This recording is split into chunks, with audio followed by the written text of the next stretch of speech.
that aren't in there. Yeah, I thought it was like, that's Man, pretty amazing, right? Because you made it clear. Are you ready? I've done that. Got don't through. screw it up, Dan. Yeah. No, ready? I just want to make sure it's not. Just No, it did get to me. Mayor. I looked at it. No, I looked at it and I said, oh, let me go after this. And I'm like, no. Start standing. Okay, so we'll bring the council meeting of October 8th to order. Can we rise for the flag salute, please? I don't tell. I pledge allegiance To the flag of the United States of America and to the republic for which it stands, one nation, under God, indivisible, with liberty and justice for all. Thank you. Have the Madam Clerk, please call the roll. Note for the record that Mayor Carter is not in attendance this evening. Deputy Mayor Swatman, Present. Councilmember Baldwin, Present. Councilmember Davis, Present. Councilmember Fullerton, Here. Councilmember Hubler, Councilmember McClymans, Here. Councilmember Rock. Here. Yeah, I would also note the mayor's out doing mayoral things. He's down there judging some of the Daffodil Princess stuff. So it's very nice. Great appreciation to the mayor to do those duties down there for us. We do have no agenda modifications that I'm aware of, right? Do we excuse Councilmember? I would entertain a motion. Is she coming in or? I talked to her earlier. She said that she was indeed going to try to come in. She is in Disney World with her family, though. She was going to try to call in and she Yeah, was she having did a lot say of that. technical difficulties we had to Do do. we want to maybe just make a motion to excuse her, and then if she appears, then she appears? Double made. credit.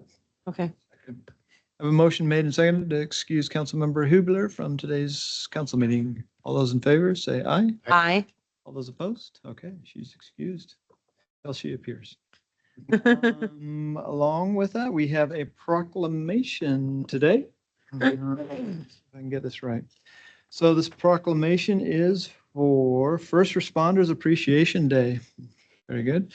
Whereas Congress and the President of the United States is designated October 28th as First Responders Day. And whereas first responders, both professional and volunteer 911 operators and dispatchers, law enforcement officers, firefighters, emergency medical services personnel, search and rescue teams, pilots and divers, emergency management professionals, nurses, paramedics, doctors, medical evacuation pilots, road maintenance personnel, and military personnel, and other roles in the public sector, safety sector.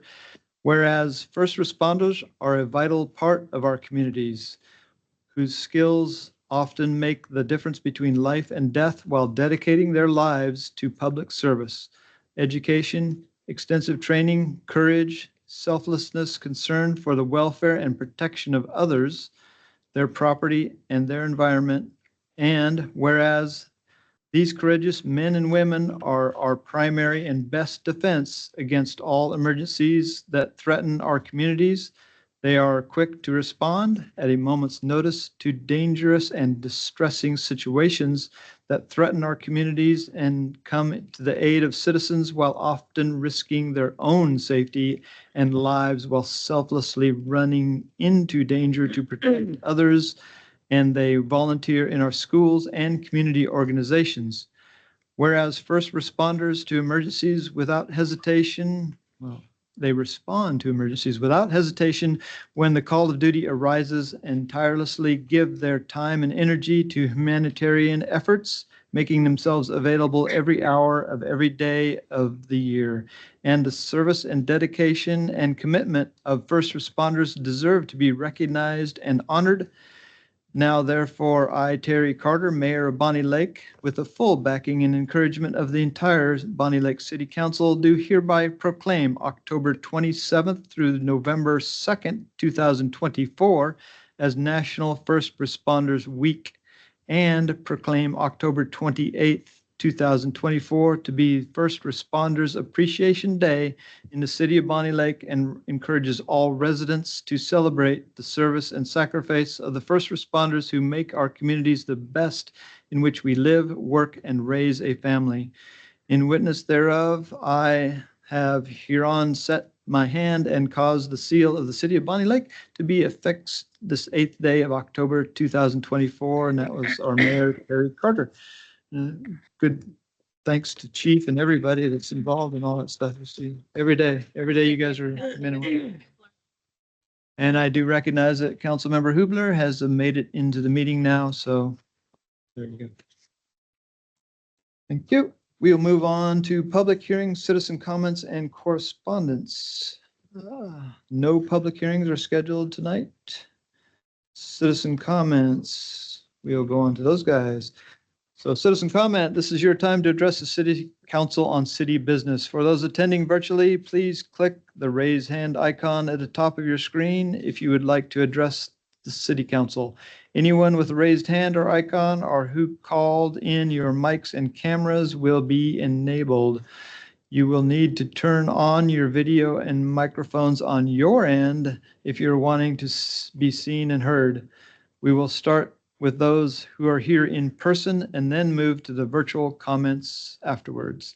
You have 5 minutes. State your name and address for the record, please. For those in attendance, come on up. Anybody that wants to talk here? Very good. We have one person.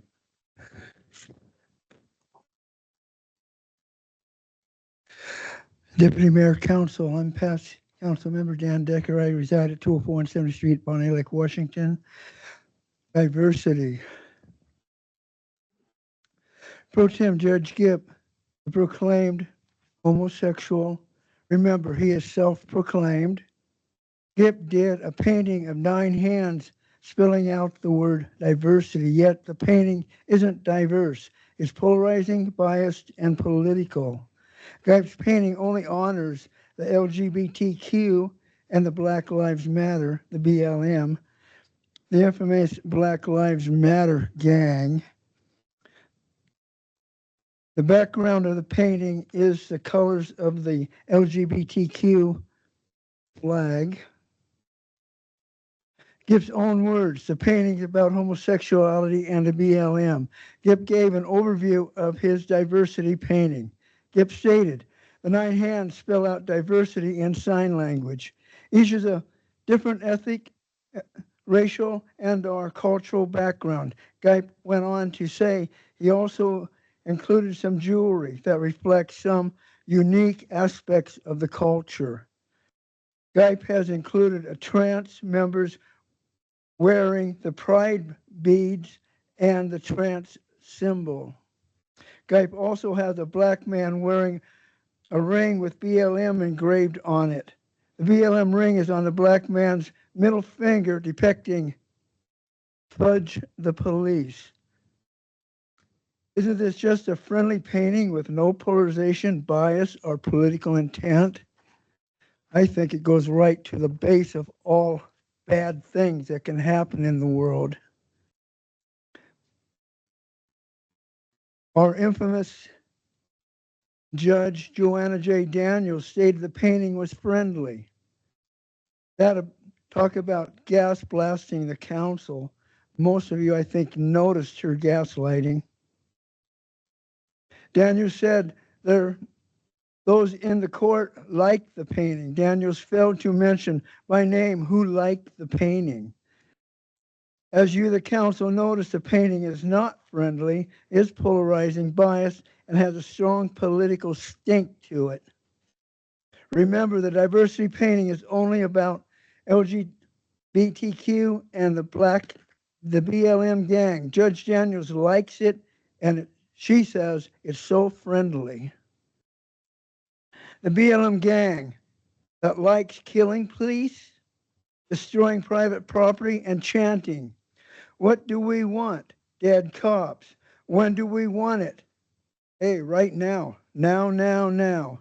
Judge Daniels, this above leaves me questioning. Is your court non-biased or impartial? Question. Are you non-biased and are you impartial? Well, I only hope so. Councilmember Hubler, thank you for the fantastic job you did at the CDC meeting a few weeks ago. Again, thank you. Thank you, council.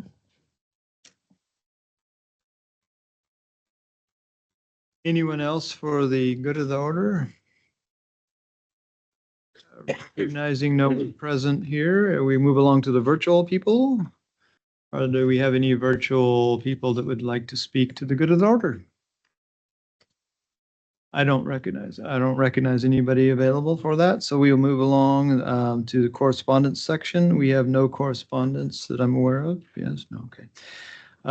Committee reports, we'll move along to the Finance Committee report this evening, which we did have a Finance Committee meeting. I'm the chair. It meets on the second floor. Public is invited, 5 o'clock normally. Agenda's published. We had a personnel update, which is pretty standard. It was written up very well by the staff. You can refer to that for the particulars of that. Then we went down to the committee discussion items included a rec update. Mr. Wells was able to update us on the budgetary constraints that he should be underneath currently with that $148,000 figure that we were trying to stay within. He's relatively confident that he's going to be able to do that. We'll see. Should be in there. He has, let's see, $144,000 worth of programs currently that are 76% user funded, according to what he was talking about. And then, as we all know, the payments come in at odd points. So for an example, right now, I'll be very close to the $148,000 figure. There's like a $25,000 figure from the school district that'll be coming in here shortly. So those will help with those figures.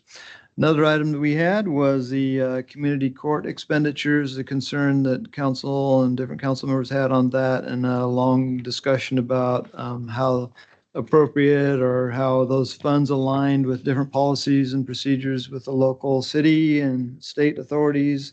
I think it was pointed out that probably the community court is kind of a newer concept and we needed to better align some administrative policies to recognize that. So it's my understanding that administration may be working on some policy framework for those folks in the future so that they may actually have kind of a specific one for community court.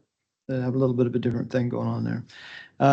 Open committee discussion. We were talking about like the credit card fees that we mentioned before, and we'll have some more information coming back on those. It looks like kind of what it amounts to currently with the technology systems that we have, that we're able to implement that pretty easily for a variety of things, permits and stuff, but it's much more clunky and difficult to do with the utility side of the house. And then, of course, underlying, we got to figure out whether, you have to do it from one or everybody. And then, of course, council's approval on those kinds of things. And also looking at the budget that the council reviewed at the last meeting there. I think the council recognizes that it's projected to spend slightly more than we're projected to bring in. So we were going to ask the mayor if there are any other options. He already has his budget pretty set out, but I don't know if he has any preferred options that the council could possibly look at to move the expenditures down a little bit. Those were our items of interest this evening. And now we'll move along to the Community Development Committee. The Community Development Committee met last week on October 1st. And we went over the AB 24-105, Resolution 24-105, which is the grant application for the boat trailer parking at the old City Hall building, tearing that down. So getting an RCO grant. So I believe we did put that on the full council for discussion, and I believe Jason will give us information on that. And then I do have other reports, but I'll wait until after public safety. Thank you very much. Public safety, do you have a report on that committee? Oh, sure do. Yeah. We met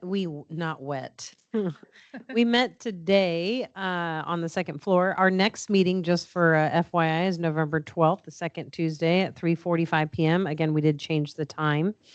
It is not 3:30 anymore. Anywho, we got the East Pierce Fire and Rescue. There's an extra medic unit that was added into their system and has been in service since July. They have a spring class of 13 that's now deployed to shift.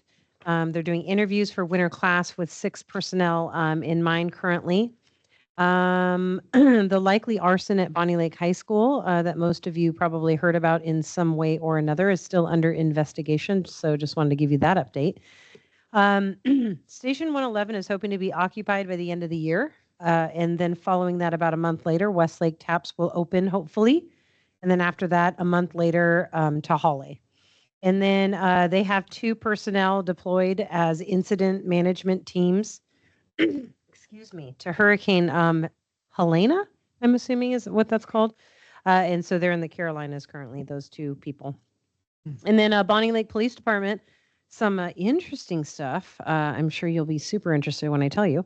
There was an incident with 200 street racers in which Sumner PD, Pierce County, and some other local agency partners helped to clear them out. Took them only 45 minutes. That's incredible. Our police, you're great, by the way. Good job. Good job.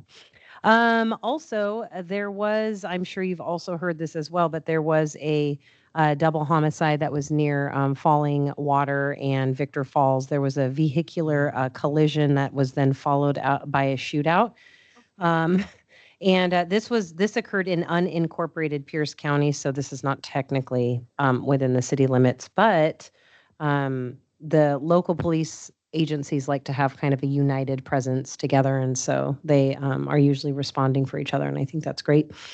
Also, we had a triple shooting resulting from 1 death from an out-of-control house party that had occurred with some high schoolers, and the suspect tried to flee from officers, but they were taken into custody.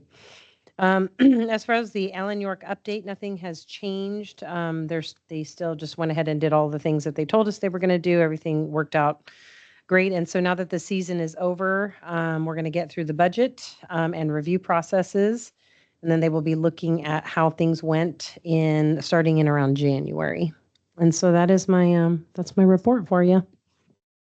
Thank you. I think we have some other. I'm so sorry. I have more. I'm so sorry. May I keep going? I'm so sorry. Keep going.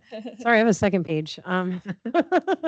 The prosecutor's office, currently we have 17 people in community court. They've been maintaining their sobriety. They have 5 pending referrals to people interested in community court. So, kind of a cool little tidbit here is the community court participants are required to do 8 hours per month per participant.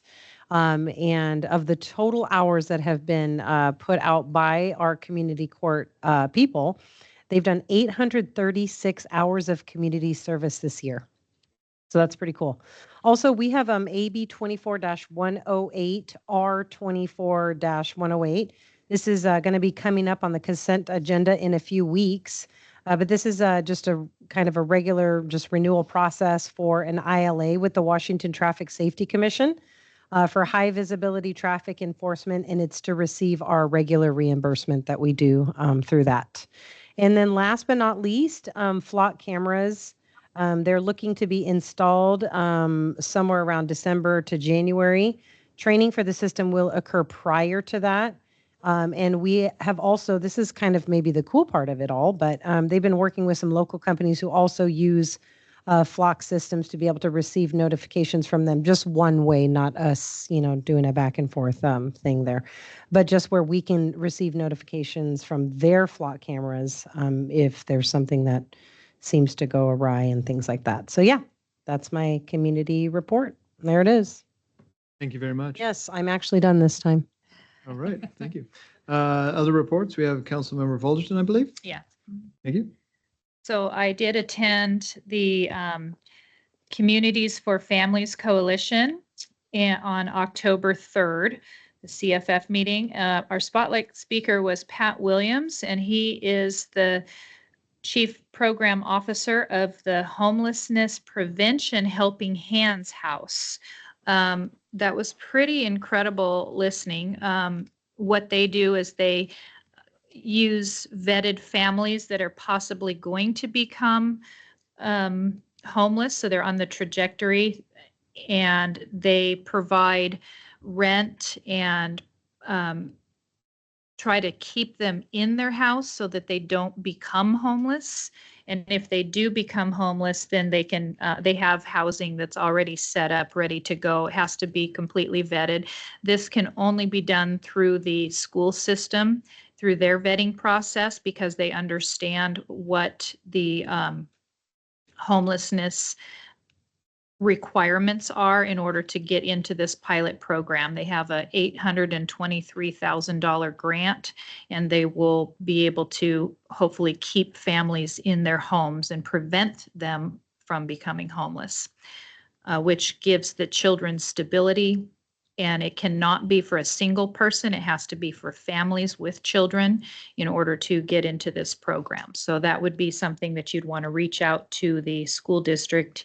And then we moved on to Dinah Sutherland with the PIO East Pierce Fire Rescue. They're going to be doing a different program this year. Instead of Toys for Tots at Christmas time, they're going to be using Toys for Kids program, which will allow for they're going to have donation boxes located throughout the cities and the school districts to donate toys, but these people do not need to be vetted in any way to get toys for their kids. So there will be no ID. They don't have to show any ID. You can have a grandparent come and pick up toys.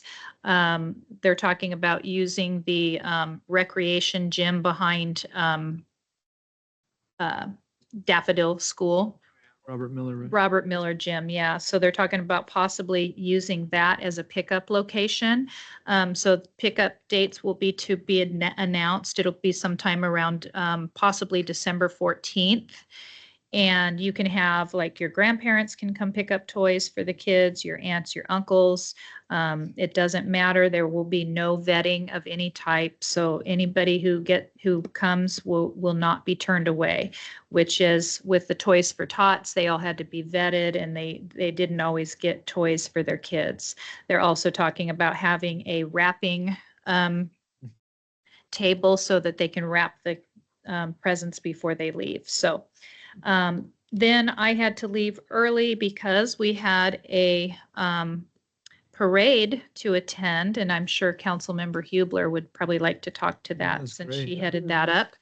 And then I attended the Lions Club meeting later on that night, and they did donate to our recreation program. They donated over $1,500 to help support the different teams for our recreation program, kind of help pay for their t-shirts, and so that they don't have to take that out of their budget line.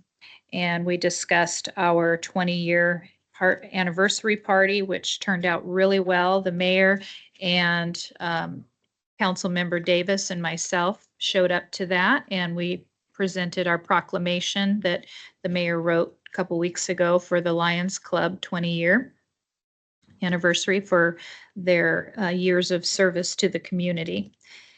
And I believe that was all of the meetings and things that I attended this week. Yes, I'm done. All right. Any other reports from anyone? You want to do a report on the parade? Councilmember Hubler, do you have a parade update? I would don't love know. to talk about the parade. So we had our 4th annual Bonnie Lake High School Homecoming Community Parade. When I started the parade, it was just about the high school students and homecoming, but as it's grown, we have turned it into a community parade. We were able to have different community organizations come in, sponsor floats for our high school. We were able to get city council out there on a trailer, thanks to Mr. Sullivan for getting that and the Vector truck all put together. It was amazing to see the support come out there for our community, our high school students, and our incoming students that will feed into Bonnie Lake High School someday. And just to see our city starting to come together as a whole basically a family. It's really neat to see it grow, thanks to our police and other city staff that were out there helping to make sure the roads were closed up at appropriate times, to make sure the parade was safe all the way through. We got to see our own officer. How do you say his last name? Yeah, Gould, Michael Gould. Gould. Yeah. I always feel like I'm going to mess it up. I'm sorry. Out there in his Bonnie Lake High School Letterman's jacket. So that was Yeah. pretty cool to see That our was cool. own officer come out there. So, but yeah, thank you to our city staff for putting in so much effort to help us make sure that parade was safe and well put together. And we hope that more people will come out next year and support even more. Yeah, it was a great event. Well done. No other reports, then we'll move along to our consent agenda. Is there a motion to adopt the consent agenda? So moved. Second. Okay, there's no discussion on this, so all in favor, say aye. Aye. All those opposed? Motion carries. We'll move along to our full council issues. Item A, Madam Clerk gets to read this title. This is item A, which is resolution AB 24105. Council motion would be to authorize the mayor to sign the RCO applicant resolution form, incorporating the terms of the RCO applicant resolution form and authorizing staff to submit a grant application to the Recreation and Conservation Office Boating Facility Program. Very good. The chair will entertain a motion. Moved. Okay, I guess we've got a staff presentation, right? Good. Correctly, Deputy Mayor, we'll kind of walk through this quickly. In brief, we have two purposes for bringing this item forward to the city council tonight. First is to give an updated design for the Allen York Boat Trailer parking lot, and also to seek authorization to apply for a grant from the Recreation and Conservation Office, otherwise known as RCO, through their boating facilities program. The city's never actually applied for a grant through this program, so this would be our first time. The grant would provide up to $1 million of funding to cover part of the estimated $4.5 million construction cost of the new boat trailer parking lot. The boat trailer parking lot is proposed to be located on the former City Hall / Public Works Yard site, as identified in our Parks, Trails, Recreation, Open Space Plan recently adopted by the City Council. Boat trailer parking at Allen York Park has evolved over the years, with various locations being utilized. The area in front of Ball Field 4, then what used to be referred to as the Moriarty property, and now back to in front of Ball Field 4. And this has created challenges with the use of Ball Field 4 and also providing boat trailer parking in the summer. The City Council approved moving forward the boat parking design project on the former City Hall site earlier this year, with an updated design for 52 parking stalls.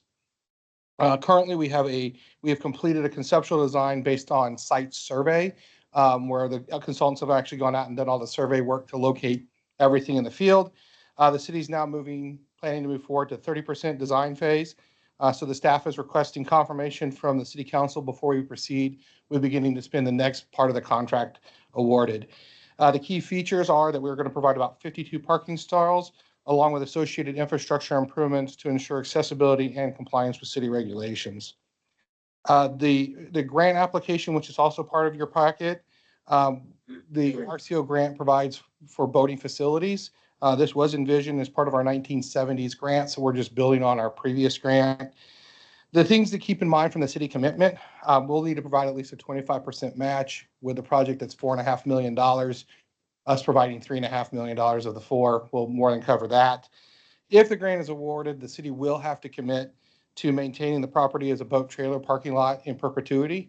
And some of the similar concerns that we've had with Allen York Park, it would no longer be able to be restricted to residents only, and any non-resident would have to be charged no more than 200% of what we charge residents. So those are kind of the big red line condition strings that come with the grant. As I said, the total cost is estimated to be $4.5 million, and the grant will cover approximately 25% of that cost. Tonight, we are seeking council's approval to proceed with the grant application and also with the next design phase. The grant application is due by October 31st, so action tonight is imperative so that we can spend staff the rest of the months preparing the application. The impact of the project would provide and enhance the recreational boating opportunities at Allen York Park and on Lake Tapps for long-term recreational needs. And as I said, we're just looking for approval of those two items. With that, I can answer any questions.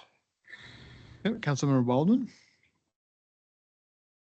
Jason, thank you for already answering questions within the packet. I love that you already included things that we would be concerned about, which is points 1, 2, and 3. So thank you so much for that. I did have a question. One of the questions that I had is in point 1.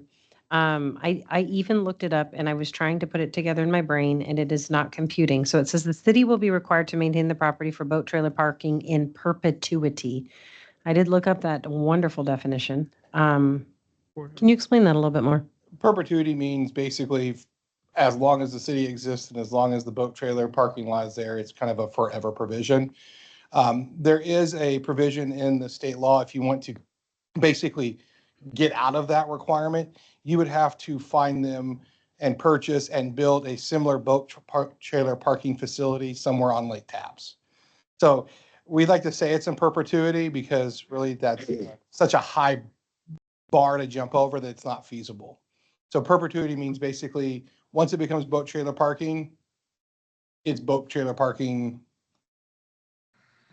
till the end of time, basically, for the basic understanding. Councilmember Fullerton? And our Allen York Park grant that we received in the 70s, I believe, that is also in perpetuity. So these kind of come together hand in hand. Correct.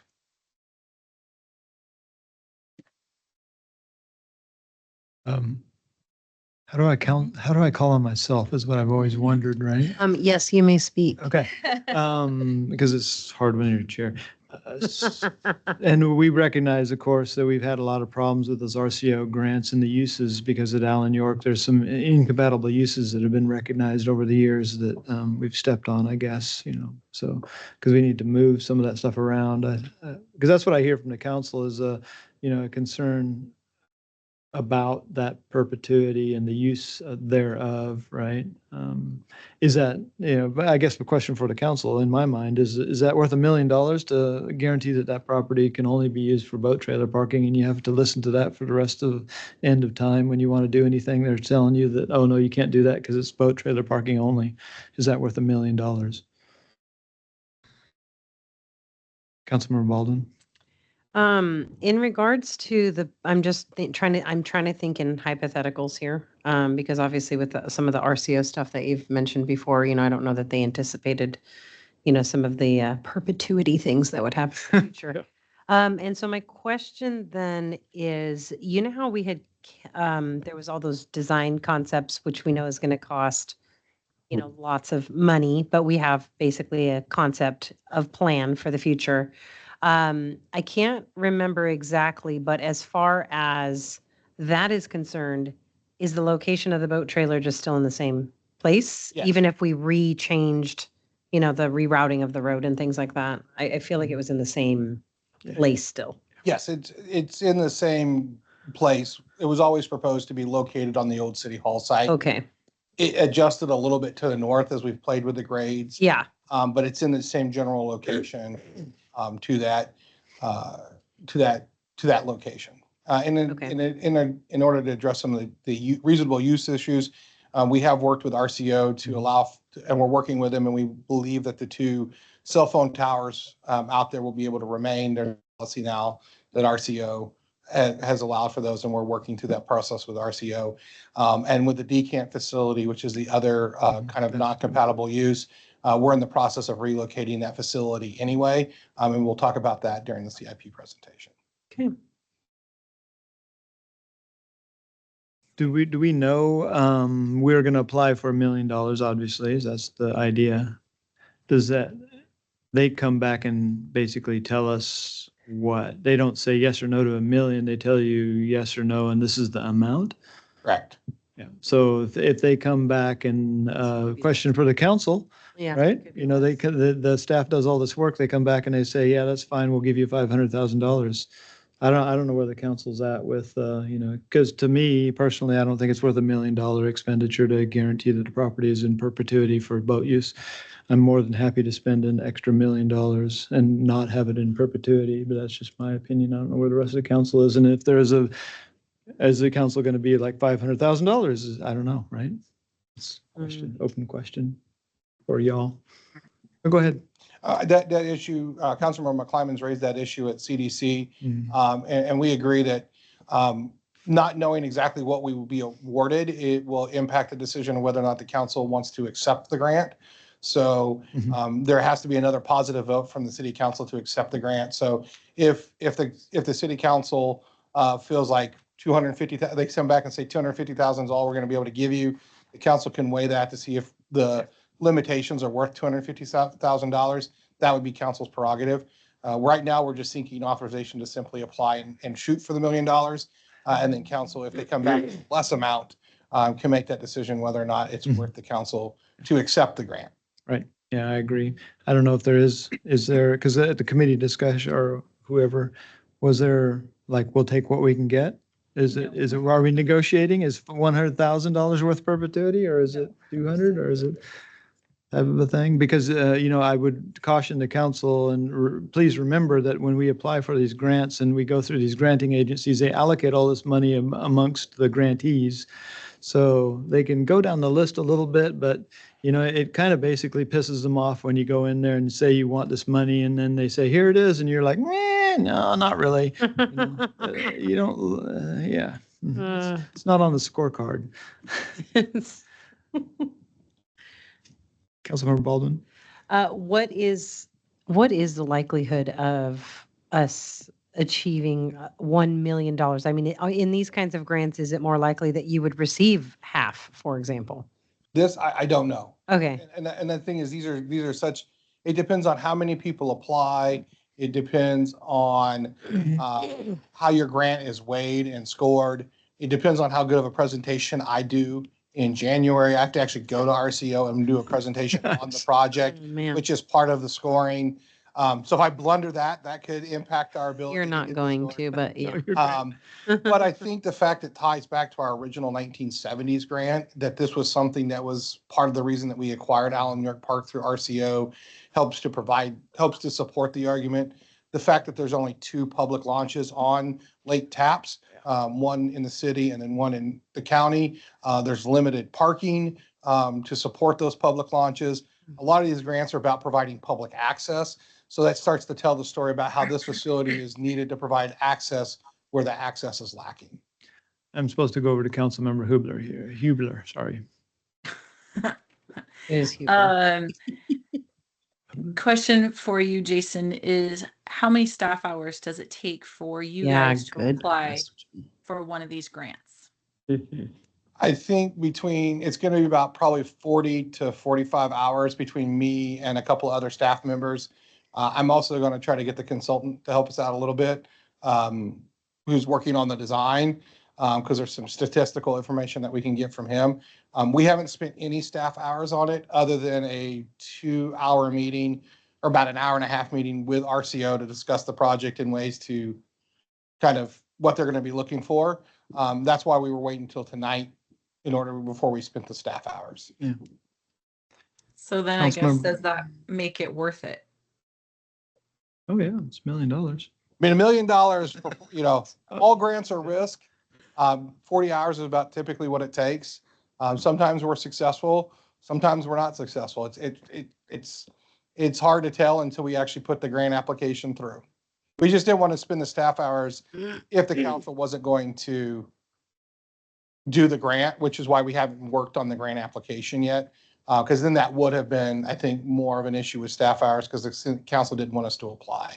So all we've done so far is prepare the packet, met with RCO, and got our project started on their online system. So we're ready to go. So we know what the questions are. Oh, what did they say? Did they say yes or no? Well, they didn't say, they'll never tell you yes or no. What would they not say if there was a project like this that's not this project? What would they say to it? Well, that's what I was mentioning earlier. They talked about telling it back to the 1970s agreement. They talked about the fact that there was only 2 accesses on Lake Tapps and how to tie this project to those 2 access points. So those were the things that they were saying as you bring forward this project, that you need to address and tell the story around why a boat trailer parking lot is needed for boating facilities, because it's not as cool as like new floats or new ramps in the lake. So it was more of a guidance of how to improve our storytelling. Sounds positive. Councilmember Fullerton? So in the future, when we try to implement the Allen York Park, the new concept that we have, we're going to actually need an RCO grant to improve the boat launch, correct?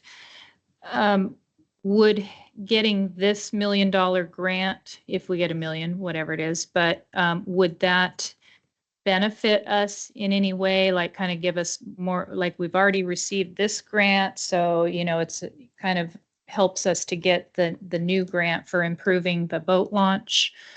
And I believe that the rules will be similar, so they would kind of tie together, like you can't more than 200% a non-resident, 2 times charge a non-resident for boat launching their boat.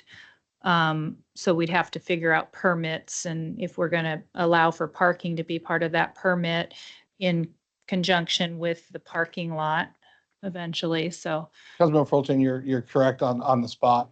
I think that, yes, the rebuilding the new boat facility, boat ramp that's envisioned in the PTRO plan would definitely require granting. That's a big, heavy lift. And there's probably going to be lots of funding sources that needed to pull it off. I think being able to tie it back to a previous grant that was provided through the boating facilities program helps to tell that story. Grant agencies like to see how you're building on their programs. And I think tying the 2 together would help us in the future.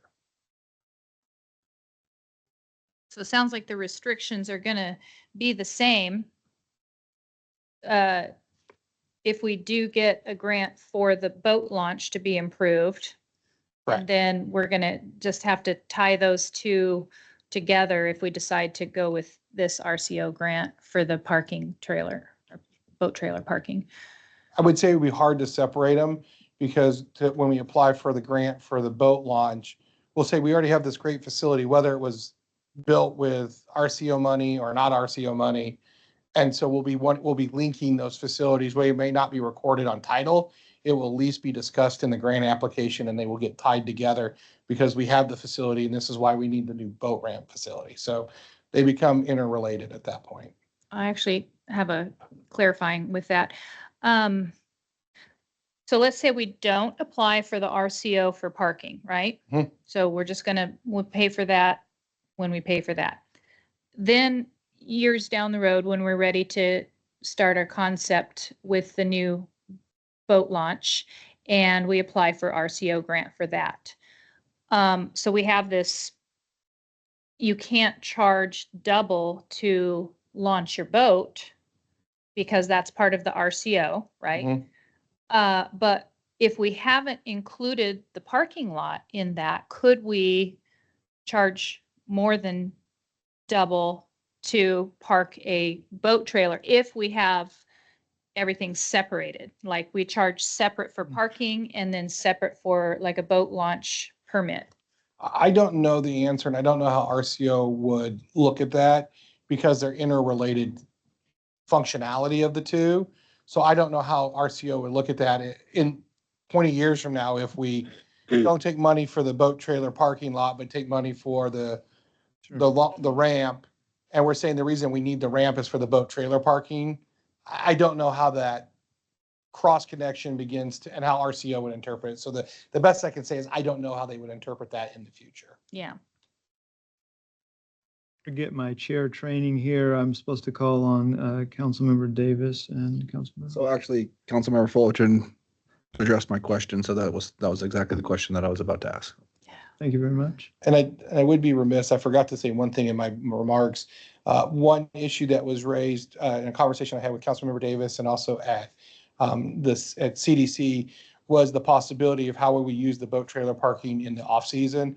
One thing to explore if we were to build this boat trailer parking is if there's a possibility, once we talk to legal, risk management, about leasing it out for storage during the winter for boat trailers, as a way of bringing additional revenue in to offset the cost of building the improvement. More questions than answers. I can already see Chuck's face spinning. But it's something we'd want to at least explore as another funding source that would help repay the park CIP for this large investment through being able to rent to both residents and non-residents kind of during that time when the boat launch is not open. Councilmember Rock, do you have any comments? Okay. Wanted to make sure to get everybody in the loop. Councilmember McClymonds. Councilmember McClamens does. Yes. Yeah, so, do we have the $3.5 million in the park CIP currently? We do. We do? Okay. And when, I don't remember designating that for boat trailer parking. Did we ever do that officially yet? We have not done it officially. That would be part of the conversation tonight as part of the CIP. We did talk about it when we did the design work, that there is sufficient funding to move forward if the council were to so choose. So that's why we moved funded forward with the design package. Tonight's CIP would talk about the actual construction cost. So tonight's vote is really a commitment to spend 4.5 million on the boat trailer and perhaps share some portion of that cost with the state. I think that tonight's commitment is to move forward with the design effort and spend the design contract that has already been awarded and has already been accounted for, and to apply for a grant. And then depending on what happens with the grant application, then it becomes another decision point at that point. That is what the vote is tonight. Councilmember Fullerton. So this particular AB that we're talking about right now is specifically, is the council going to give direction to the city to apply for the RCO grant for $1 million? And then if we get the grant, then, and it's less than or equal to the 1 million, then the council will have another decision to make on if we choose to accept what the offer is. Correct. And I would say you would have a different discussion if it's $1 million and the council turns down a full grant versus a partial. Those are different mechanics. The other part is making sure that the council is okay that we're going to continue to proceed with the design, because that's already under contract with the design that's shown in the packet, with about 52 stalls on it, on the old Public Works. But, maybe my last point would be, I'm kind of worried because I see that the citizens of Bonnie Lake would be on the hook for like 75% of the cost of this particular project if we won $1 million, as that's what it's projected as. And a vast majority, quite a number of people that actually use that, citizens, they don't even have to use that boat launch.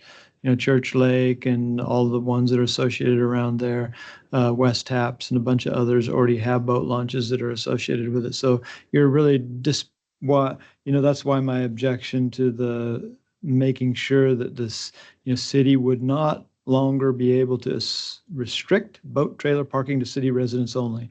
And I just, excellent point by Councilmember Fullerton. I want to keep that option open. So, I want to keep that available so that we can leverage that when we have the whole park done. So, thank you. One thing to keep in mind is we do need to relocate the boat trailer parking off the front of Field 4. So, yes, that is something to weigh in the mechanics as well. Yep. That parking lot needs to be relocated for a number of reasons, and we can have those conversations with council members if they need to. But there are a number of reasons why we need to relocate that property. And I've had that conversation with Councilmember Fullerton. Oh, I think it's a great project. I just worry about the funding sources. I just have one more. Any other Councilmember Baldwin? Yeah, I did see on point number 3 in regards to our ability to be able to, am I reading that right? Charge a maximum of 200% of what it charges That's residents. double. So if you charge a citizen $50, you can charge 200% or $100. Okay. All right. They write it as 200%, but it's basically double. We can charge not. Okay, I was going to say that's not correct math, so just want to make sure. Any other, okay. Chair would call the vote. All those in favor say aye. Aye. All those Aye. opposed? Nay, that's me, one. What was the So, 5 okay. or 6-1 or 5-2? It's 4-2. Well, she's, Am I counting right? Yeah, Councilmember Huber. 5-2. It was 5. Yay. No, I Yes. said yay. Yeah. It's 5-2. 5-2, yeah. No. These are the nays. Who's the name? Oh, We're okay. the negative Okay. nays. I counted right. Okay, yeah, that's 5-2. good. So the motion carries. These are the yeses. Are you magic fingers? Okay, we'll move along to some easier items here. We got a motion of the City of Bonnie Lake. Let's see, item B, have a clerk read the title. This is item B, which is motion M2462. The council motion would be to direct staff to submit the October 2024 version of the environmental stewardship element to the Department of Commerce and to include it in the final version of the comprehensive plan. The chair would entertain a motion.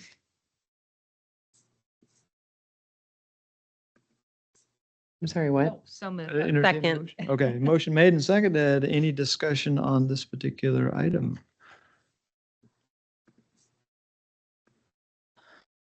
I'd like to hear just a brief explanation. Could we have a staff give us a recap, please? Yes, sir. Yes, Deputy Mayor. So quickly, we're seeking approval to submit the current environmental stewardship element to the Department of Commerce and include it in our final comprehensive plan.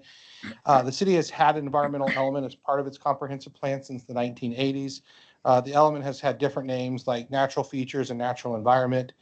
The current environmental stewardship element provides a framework for conserving, managing, and utilizing Bonnie Lake's natural resources, ensuring alignment with state laws, the multi-county planning policies or MPPs, countywide planning policies or CPPs. The updates include updating for consistency with the regulations with new state law.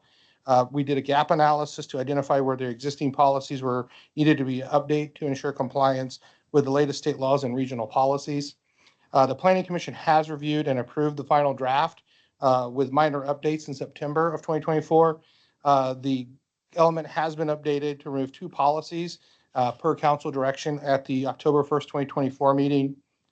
The areas focused in the environmental stewardship element include our protection of critical areas, which has been addressed in our comprehensive plan since the 1980s, to include the same ones: geological hazardous areas, wetlands, and aquifers. It also addresses urban forestry to maintain our efforts to maintain the city's tree canopy and urban green spaces.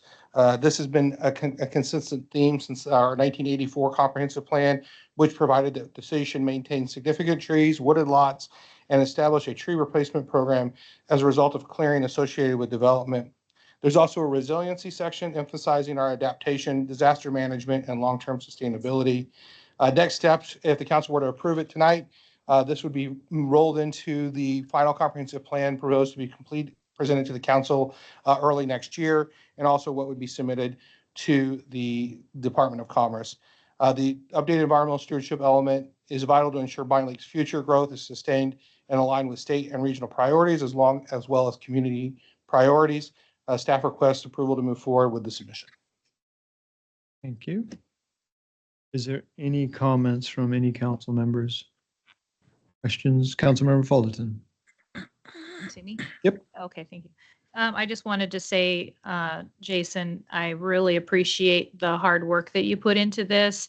I before had asked for table of contents. I asked for reference page numbers, and you brought forth everything that I asked for, and I truly appreciate it. And I like all the graphs. It helps us to be able to kind of look into the graph section and then figure out where we need to go back into the table of contents to look for that actual full definition. And I appreciate your hard work. It really helped me to figure out what's going on and make a decision tonight. Thank you. Thank you, Member. Councilmember Fullerton. Councilmember McClemens. Ditto on the hard work and the material. Appreciate the requested changes being made as well.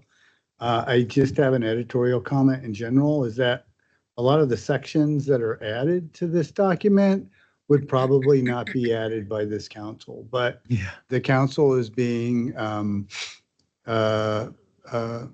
because of the Pierce County Regional Council, Puget Sound. Puget Sound Regional Council's Vision 2050, that is overtly activist in ways, is forcing us to probably rotate on things that I don't believe are a big concern for Bonnie Lake. But since I think I commend Jason in putting those pieces in there and tempering it, because he understands our culture and where we're at. So, but I just wanted to make sure that there was a public comment from people on council, from somebody on council, recognizing the fact that many of these new additions probably would not have originated from the people of Bonnie Lake or this council. Mm-hmm. I can appreciate that. And I would say it's also the staff. There's a lot of staff efforts on there. I know I always get to be the speaking point, but a lot of different staff members have worked on this, and I will pass it to them as well. Yeah, thank you. Councilmember Davis. I'd also like to say thank you for you and your staff and the hard work that you put into this. Echoing what Councilmember McClymonds said, also just would like to remind the public that the comprehensive plan doesn't mean that there's action being taken. Anything that would come from the comprehensive plan would still have to be voted on in the future. So just wanted to make sure that that was on public record. Councilmember Fullerton. Yeah, piggybacking off of both Councilmember McClymonds and Councilmember Davis. I don't know if there is a way to put in like the document itself that council, in so many words, we're kind of coerced into signing these things or passing them, because most of this stuff we don't really, it's not something that we would go change codes and change regulations or ordinances unless we were forced by the state and the state legislature, as well as the Puget Sound Regional Council, which, by the way, is not elected. So I don't know if there's a way to, other than just our public acknowledgement that this is going to be passed, because it's basically RCWs, and we can't change RCWs as a council. So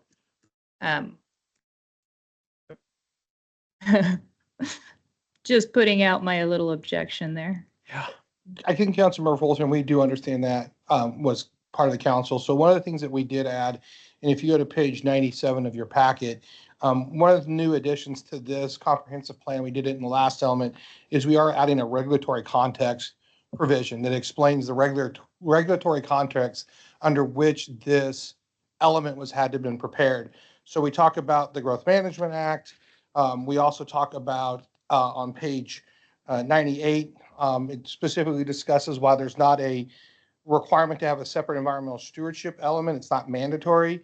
It is required to ensure that the comprehensive plan is consistent with the GMA goals and adopted multi-county planning policies, citywide or countywide planning policies as required by RCW 3670A. It also discusses on page 99 of your packet, the multi-planning planning policies and countywide planning policies that were implemented that mandated the changes in this element. So while we didn't come out, I think, as forcefully and say, we object, what we at least tried to put in there was this is the regulatory context that's driving this element. So they know that, so anybody reading the comprehensive plan will be aware that it's not just the desires of the council, but there's also a larger regulatory framework. So I hope that answers your question about how we try to incorporate that sentiment into the document. Yes, thank you. I appreciate that. Right. Seeing no others, all those in favor of motion M 24-62, say aye. Aye. All those opposed? Motion carries. And next we have a presentation discussion item, which is Mr. Sullivan running the show here. But while we're getting the PowerPoint loaded up, I do apologize. This will take a little bit because there is a lot in the CIP, and we're going to try to move expeditiously through this as much as we can. But we do have a rather large PowerPoint presentation just because of the number of things that are in it.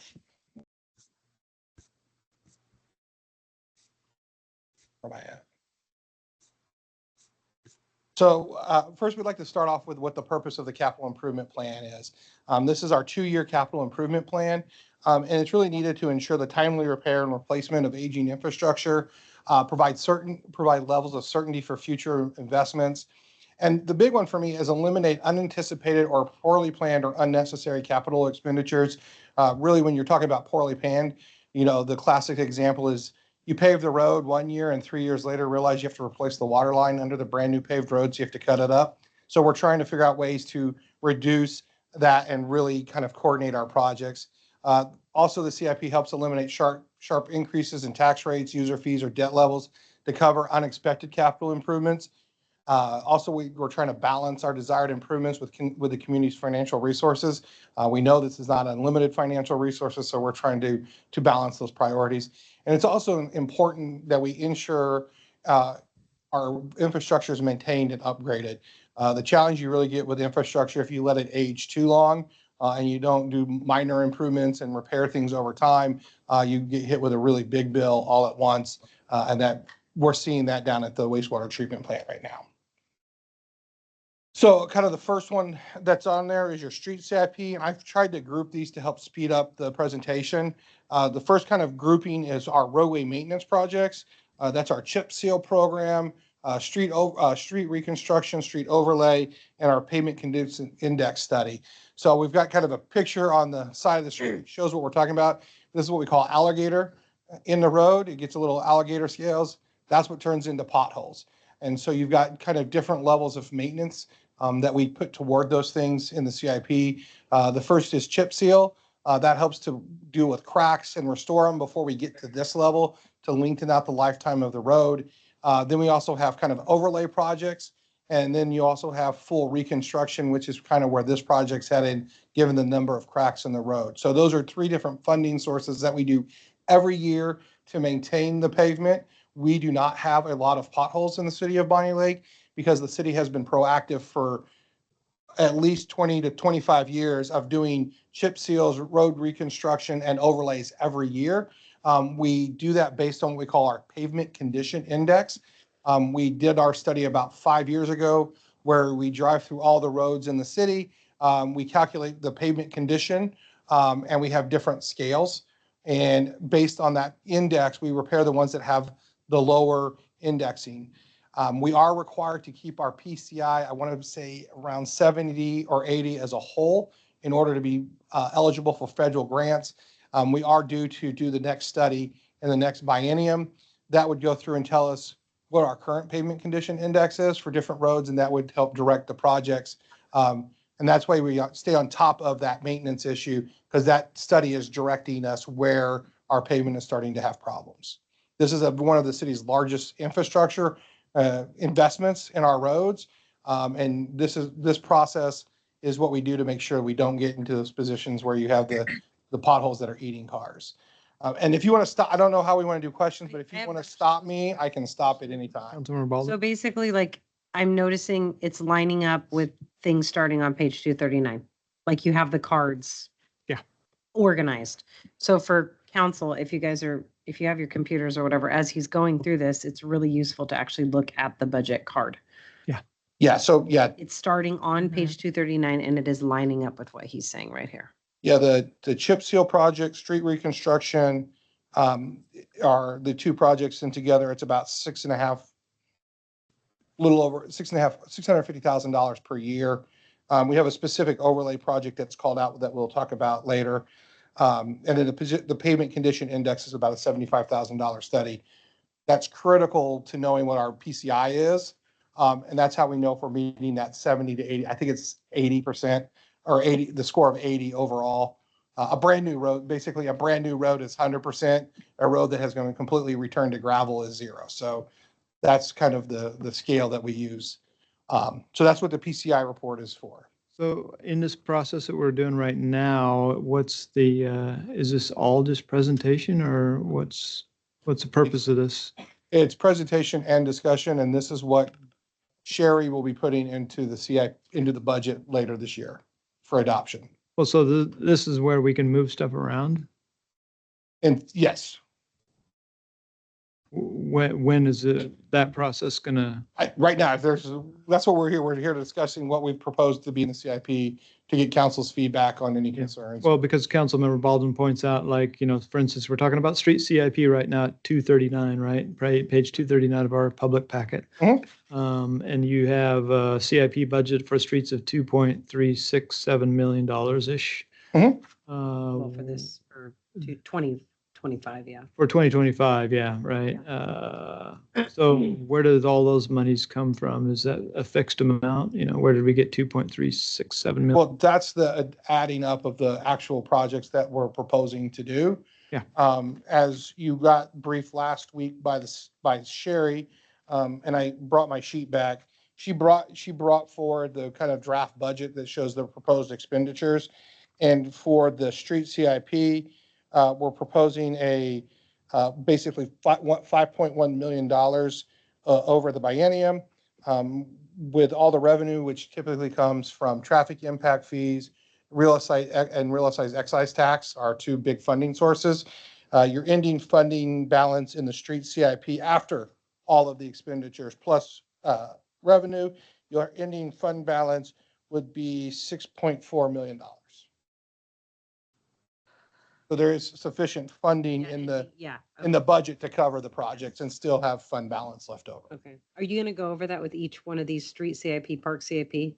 Yes, we're going to be, all of these have been run through Sherry. Okay, cool. And there is sufficient money in the budget to pay That's for great. all of these projects and still leaving ending fund balance. I brought the sheets if there's specific questions about what that ending funding balance Great. looks like. Do you know why they picked that type of an ending fund balance? That's just, it's the math. Numbers. It's the beginning balance plus revenues minus expenditures equal the ending fund balance. Yeah, but correct me if I'm wrong, but the ending fund balance is like, leftover, unspent. You have revenues and expenditures, and then you have ending fund balance. Correct. Three separate entities. So the ending fund balance again is unspent monies in that Correct. biennium. So you're telling me that you want to leave unspent in the CIP 5 point some odd million. Yes, because once again, we're looking in the future. One of the projects that we know that's on the 26th, and we can get through this, but on the 25-26 plan is design work for projects that we want to do in 27 and 28.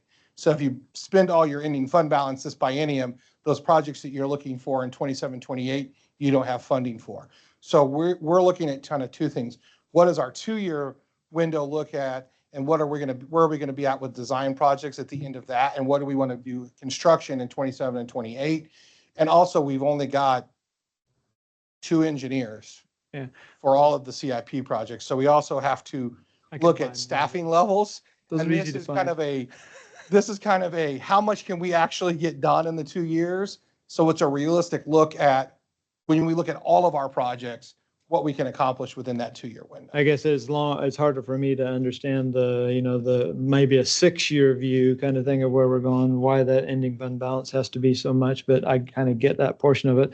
And I'd come back to maybe a simpler question for myself is, I recognize that the TAPS Highway Church Lake Road project identified there, right? So we're going to walk through all these projects here in a minute. Yeah, well, because that's one I'm saying, I'm not going to wait till 2025. I'm going to move $500,000 into 2025. Hey, there, check. Any objections? Well, we've got 6.5 for Angeline. We have $650,000, which is what we need to do the design work. Yeah. Which is all we can really accomplish in 25 and 26.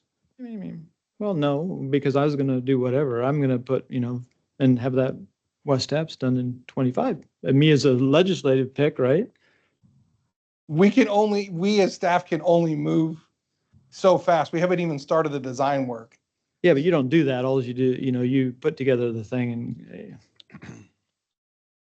you go out, they contract all that stuff out. We can walk through all the projects. We did set this up to kind of follow the presentation to follow those things. So this, like I said, that's why That's why I was wondering about, my first question was, well, if you're going to tell me all this stuff and then tell me I can't change any of it, it's like, why are you telling it to me?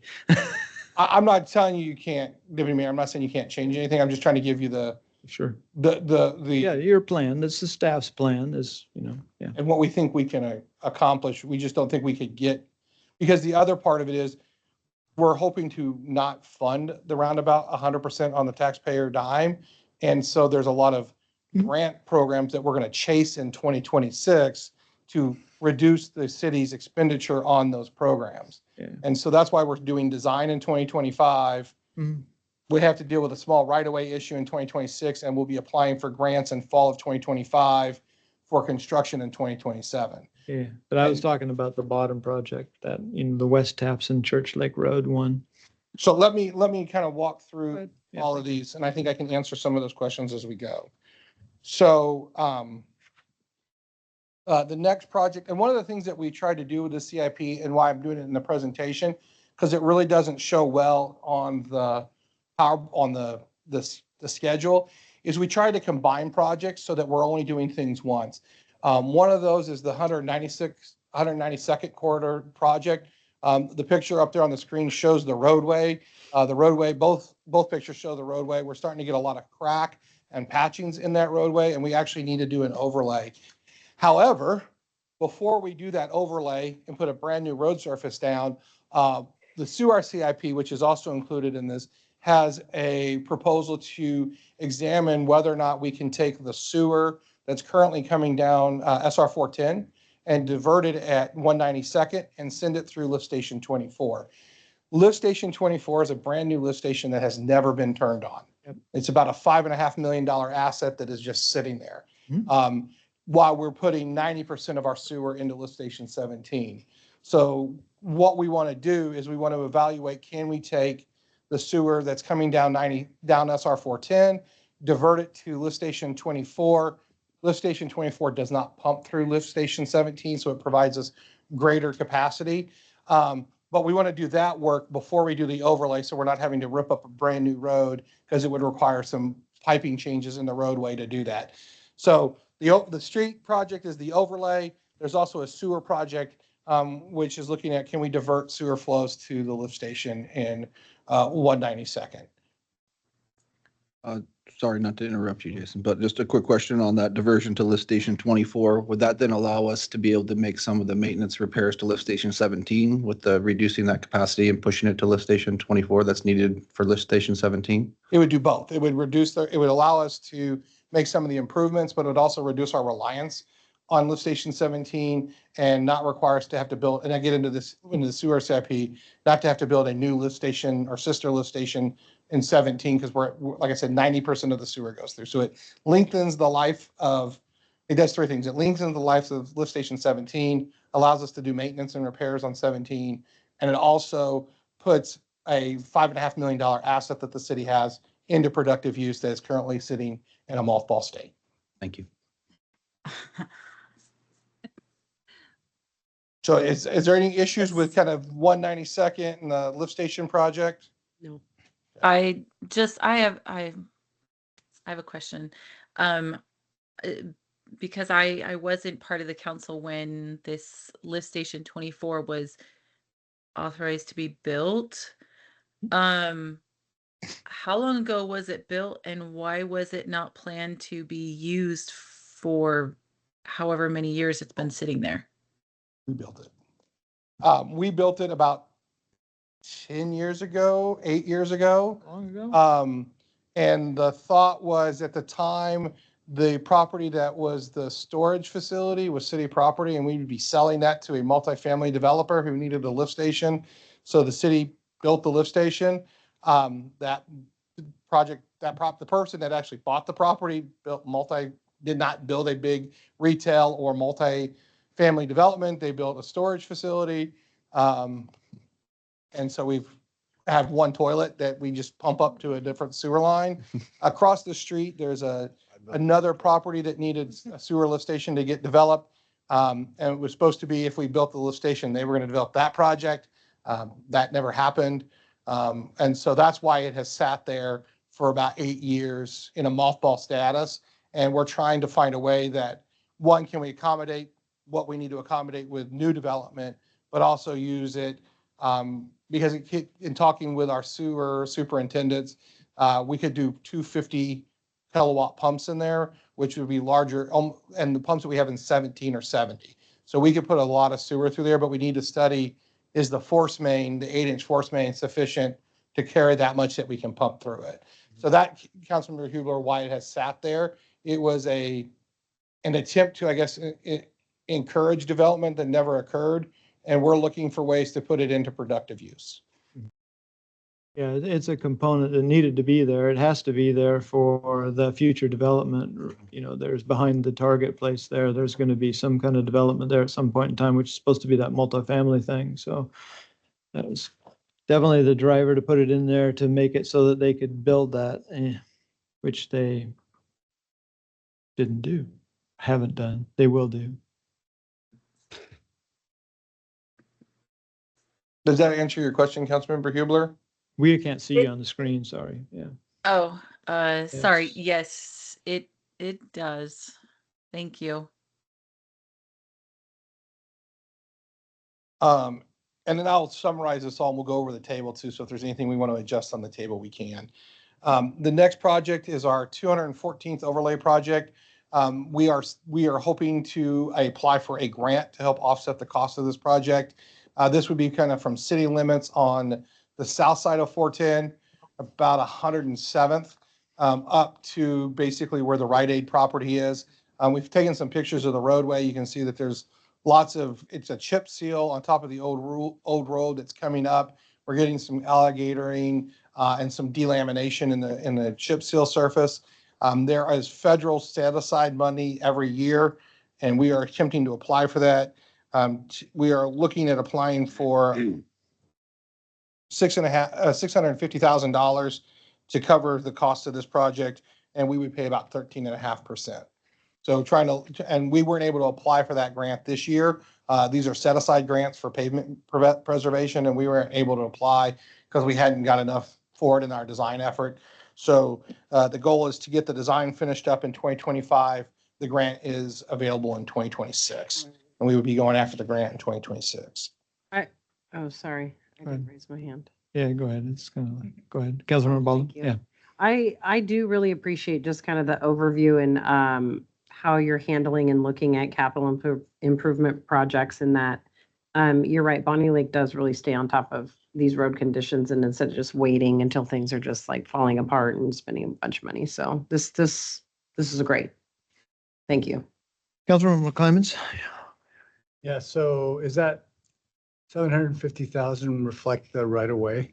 And what right of way is it involved with the overlay? There's not a lot of right of way with the overlay. There's a right of way cleanup we need to do with Safeway, where somehow the improvements got built, but they're on Safeway's property. So we've got to clean that up with them and work through that process.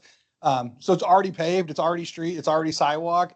But for somehow reason, when the Safeway got developed, or they did those frontage improvements, the right of way wasn't dedicated at the same time.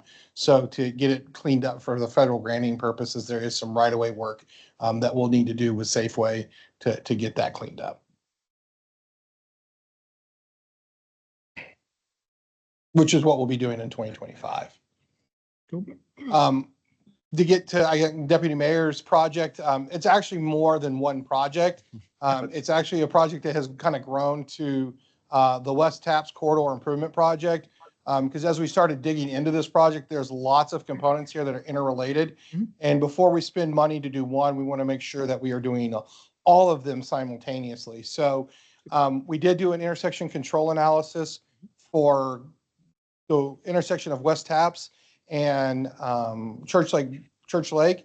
And what we realized is that the primary issue is, if you've ever sat there looking to the east, there's kind of a wow in the road and you can't see the cars approaching, which is creating some issues. So we need to what we call lower the road, the vertical profile of the road.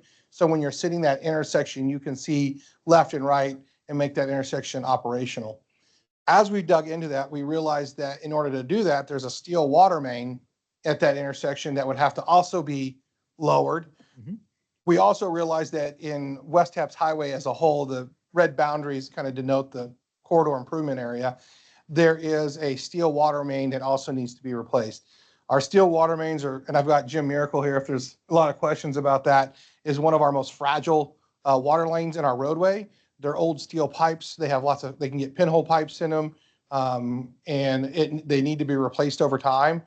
So the other thing we found out is in talking with our road superintendent, West Taps Highway, that section of West Taps Highway has one of the lower PCIs, pavement condition indexing, and needs to be basically overlaid or reconstructed. So as we talked as a staff, with all these things coming together, it makes sense to do one project and get rid of deal with all the utilities under the roadway before we put brand new roadway surfaces on there. So we're not cutting them up 2 years after we put them down. So there's two street CIP, there's a couple street CIP projects, which would be fixing the vertical curve at the intersection, overlaying the entire roadway, both on West Taps Highway and Church Lake, to correct the vertical curve and the failing pavement. Also installing sidewalks so that the sidewalks that currently end at Allen York Park all the way down to Church Lake Drive. That is the next one of the legs of the Fennel Creek Trail. So that would help us provide connections from the neighborhoods to the parks. We also would be replacing the steel water main in part of Church Lake Drive and in West Taps Highway within the project boundaries. The SUR CIP, and we'll get into this discussion a little bit later, would then do the design and work to install a sewer line. There is no sewer in this road, and in our septic reduction program to get people off of septics around critical areas. This is one of the projects that was identified in order to bring sewer line. We would also do the stub outs at that time. So as property owners needed to connect the sewer, they would be able to connect without having to cut into the roadway, reducing the cost for future property owners. We also have a stormwater CIP project for the West Taps Highway retrofit project to deal with some stormwater and flooding and the issues. So I know there are 4 different CIPs here, but I wanted to give council the whole scale of the project, because if you don't do the water lines, we don't want to do the street paving and vice versa. It's kind of, we wanted to group this as one project, but it's paid for by multiple utilities. So Deputy Mayor Swatman, that's why we've proposed to do the design work in 2026. Right. Because we're going to be focusing on the roundabout in 2025 and then doing design work for this project in 2026. Well, I would propose that we do the design work in 2025. So, right? I don't know, is the rest of the council going to say, nope, I'm not doing that, Why are you going to wait? I've heard a lot of discussion about this intersection and waiting a long time, but, plus or minus. Yeah, I agree. The sooner the better to get this project done, but I also hear what Mr. Sullivan's saying, that the ability of the city to only run so many projects at one time. And this is a major project that's going to take up a large portion of the budget. So I would probably defer to him on the timing of this if we're focusing in on that roundabout. And then I did have one question on the sidewalks. Are sidewalks going to continue down East Church Lake or just end at the West Taps intersection there? We would have to figure out when we do design and depend on how much money we have for construction, but we would hope to at least get the sidewalks in the red boundary completed. So the T and to the left and the right. Yeah. Okay.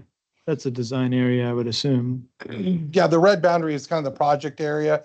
Yeah. And we would prioritize the sidewalks to the west because that's the way we're going to be going with the Fennel Creek Trail if we had to eliminate any sidewalk.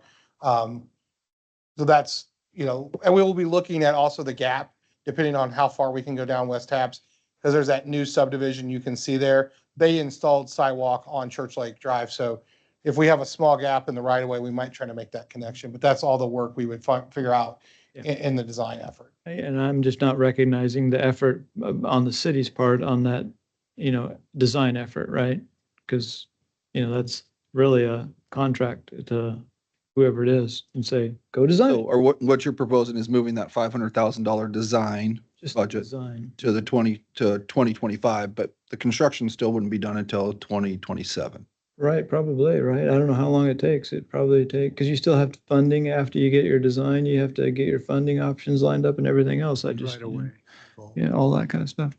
Councilmember Baldwin, I guess. Oh, In regards to the sewer system extension, because I remember some of these conversations with, getting people off of septic and things like that, but looking at this diagram, the majority of these residents are these septic residents then? Yeah, they're all on septic. Okay, yeah, so this is all septic and like the hope is that eventually what new people are gonna be connecting or the old people?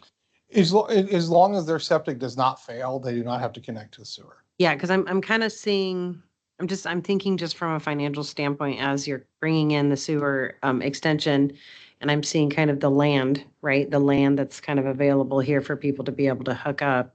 I don't know that there's a lot of people that would build and then connect, right? so it's Am I looking difficult. at that right? Those, If I look those at- are really difficult, but then you have to, like, he's probably, that's why you do the design and study work to define the basin, because there may be Yeah. flows through that basin that even though that you're only hooking up or hook two people, there may be, people on the ends that. And there's a large property to the south that's not they're locked in, they can't develop because they need sewer to connect. Yeah. There are some larger lots there that could, if they wanted to do additional things, if they could connect. The things that we're doing to kind of lessen the impact is, one, we're going to put all the side sewers in, so no one has to dig up the road. Part of this really is, once we put that road surface down, we don't want to touch it for 20 years. Yeah, And so we're looking not just now, but 20 years in the future, so that we don't do a vertical cut all the way down that road to put in a sewer line. We just do it all at once, and that helps kind of with cost, because you're out there digging, it's one contractor, versus doing a specific project just to add the sewer line. So we're trying to treat it as one universal project, so that when we put that road surface down, we walk away and we don't have to go back. because of the requirement that people have to hook up to sewer, right? They don't have to, unless they fail, septic. right? Yeah, once their septic fails, then they would have to hook up to sewer. Generally. Well, yeah, but what I'm saying is that this is due to basically a new, regulation No, that we have to try to get people off Oh. of septic. well, Yeah, that is what it is. That's essentially what it is. I mean, we We're should trying to be, get rid of it. And, sewer is considered an urban service, and yeah, as a city, we should be working to put our sewer system throughout our city. Yeah. And I get, there are two sides of that coin. There are people Yeah. that argue on both sides of it. there is. I can bring you people who are frustrated that they can't do what they want with their property because they don't have sewer, and it's going to cost them millions of dollars to drag the sewer line. And then there's people who would be like, I don't want sewer. What we're doing is simply putting the infrastructure in a coordinated way, so that we don't do everything. And I'm standing here in front of a city council trying to answer the question, why didn't you put this in when you built the road? right. I think that's kind of Yeah. my thing, is I don't want to have to answer that question. Whereas all we're doing is putting in the sewer line. Is that where's the cost? I'm looking at the sewer CIP right now. The cost for the sewer CIP for the, Just for that part, the sewer system extension. yeah, it's It's- $110,000 for the design work. Okay. Okay. Where did you see that one at? Page 41. It's under the West Taps Highway Extension 241, Page 41. and then It does- 2026, 41. 10. Okay, Might be okay, that yep. page numbers. got it, thanks. Yeah, it's the one without a project. Well, because it's part of I the, guess that would move with the West End. 500,000. Mm-hmm. Right, that's what I'm saying. All of that has to shift Yeah. if we're moving that's why the way we looked at this and the way we're looked at the whole CIP is, where do things line up best, Yeah. kind of across disciplines. Okay, Councilmember Huh. Fulton. Yeah, so, I'm looking at the red dots at the top where Church Lake Road comes together with West Taps Road. Mhm. So is that saying that that's actually one of the projects is fixing that? Because we get a lot of complaints about people with just that little stop sign there. They're On- fixing the curve, Yeah. right? That's where the curve is. Down at the bottom, Why? down at the bottom. The T curve down at the bottom is what we're Yes. fixing. So that's the T, but we're not working on The Y? Church Lake Road. We're not working on Church Lake Road except for that red boundary. We're not doing anything kind of north of that. Okay. It's all about the intersection. Mhm. It's all about improving. We'll Yeah, be, that one, but then there's also up there at Church Lake Road Right where the across. Y is. Very That's a dangerous. separate project completely. is We're that- talking about putting in a three-way stop, but that's Yeah. completely separate from Okay, so that's this infrastructure. not part of this. no. Okay. The only thing that we would be doing is connecting to the sidewalk that's currently at currently just south of Allen York Park. Right, okay. So we can make that a sidewalk connection on one side of the road all the way down to the intersection. Councilmember McClemens. So who determines a septic system fails?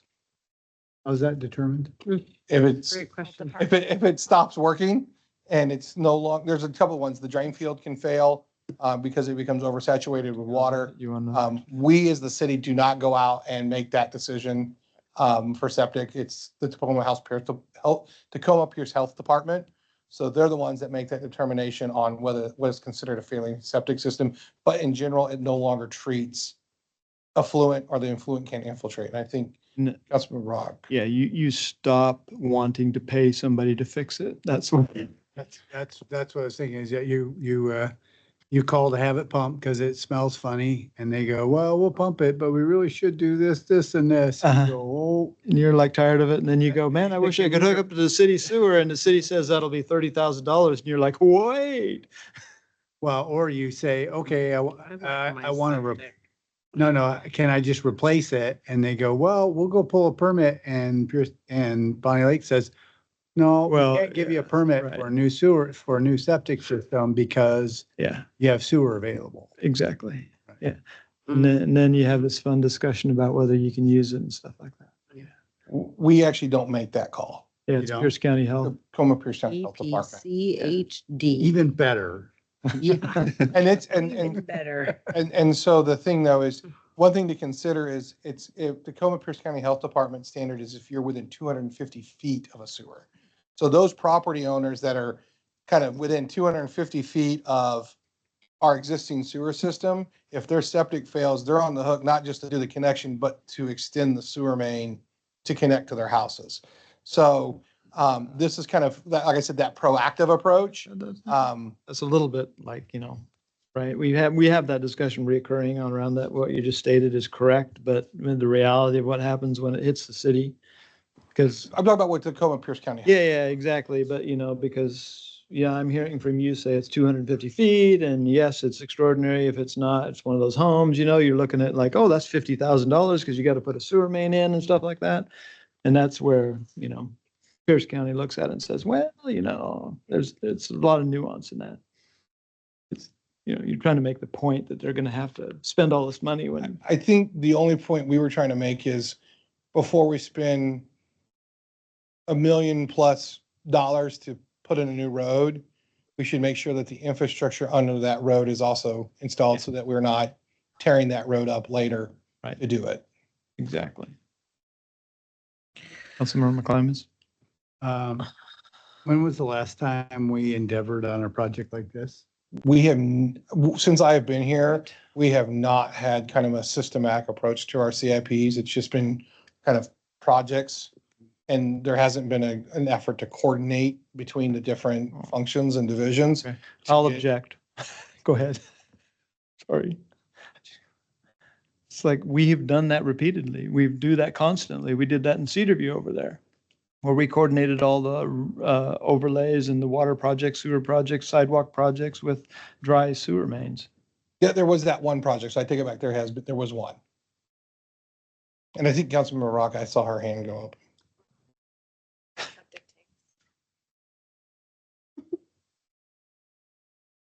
So I guess that what the council is, A, do we want to move forward with the project, and B, is the council direction to try to move this to 2025?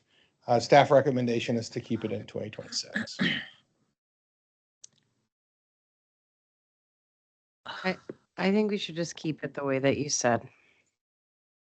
Yeah, I definitely agree with the project that we need to move forward with. I think the 26 timeframe that you have presented, I think is acceptable. I'm okay with it staying in 2026. I mean, it is a road that affects me, but seeing the thought process that the staff have put into, let's do it all in together rather than, let's just grade out the road and fix and put some stop signs in. I like the idea of making it all cohesively fit, and we're not spending a bunch of extra money later on. And we will be bringing forward a 6-year CIP that shows how this 2-year CIP rolls into the next 4 years. That will be done the end of the year. This is just a high priority because this is what we actually do for expending in the next biennium. So that will be coming forward. Councilmember McClemens? So what happens if you move this into 2025 and it gets bumped to 2026? We approve those all the time, don't we? We didn't get to it and we moved it. We're really trying to, like, our mantra is we're really trying to say, this is what we can deliver and then actually deliver.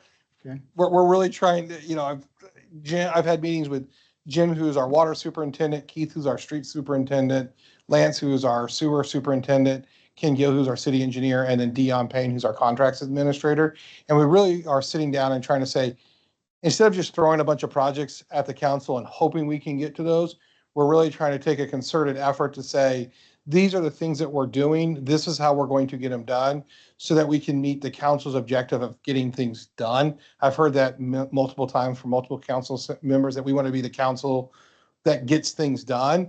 And so we're really trying to manage, can we actually accomplish these things and move them forward in a systematic way so the council every year can show how we're making those improvements in the system versus we hope we can get it done, maybe we'll have to move it type thing. Councilmember McClemens, go ahead.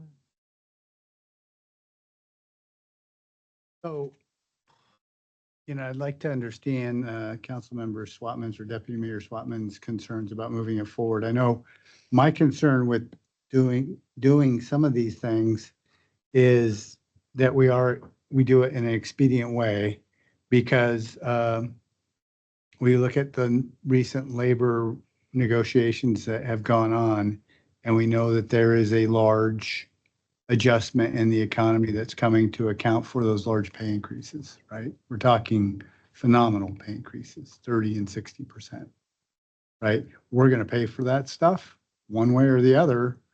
It's not already bought and paid for. So that means we've already suffered on all of our contracts from like increased inflation. I think these projects are going to skyrocket in comparison based on the most recent development. So I think being expedient on some of these might be in our interest. So that's what I think of when I hear Councilmember Swatman saying, can we move things forward? If the money's there, in my mind, it's a contract to the engineering firms, but there's only certain resources out there, right? We all do, us that do projects, there's 3 pieces of it, Right.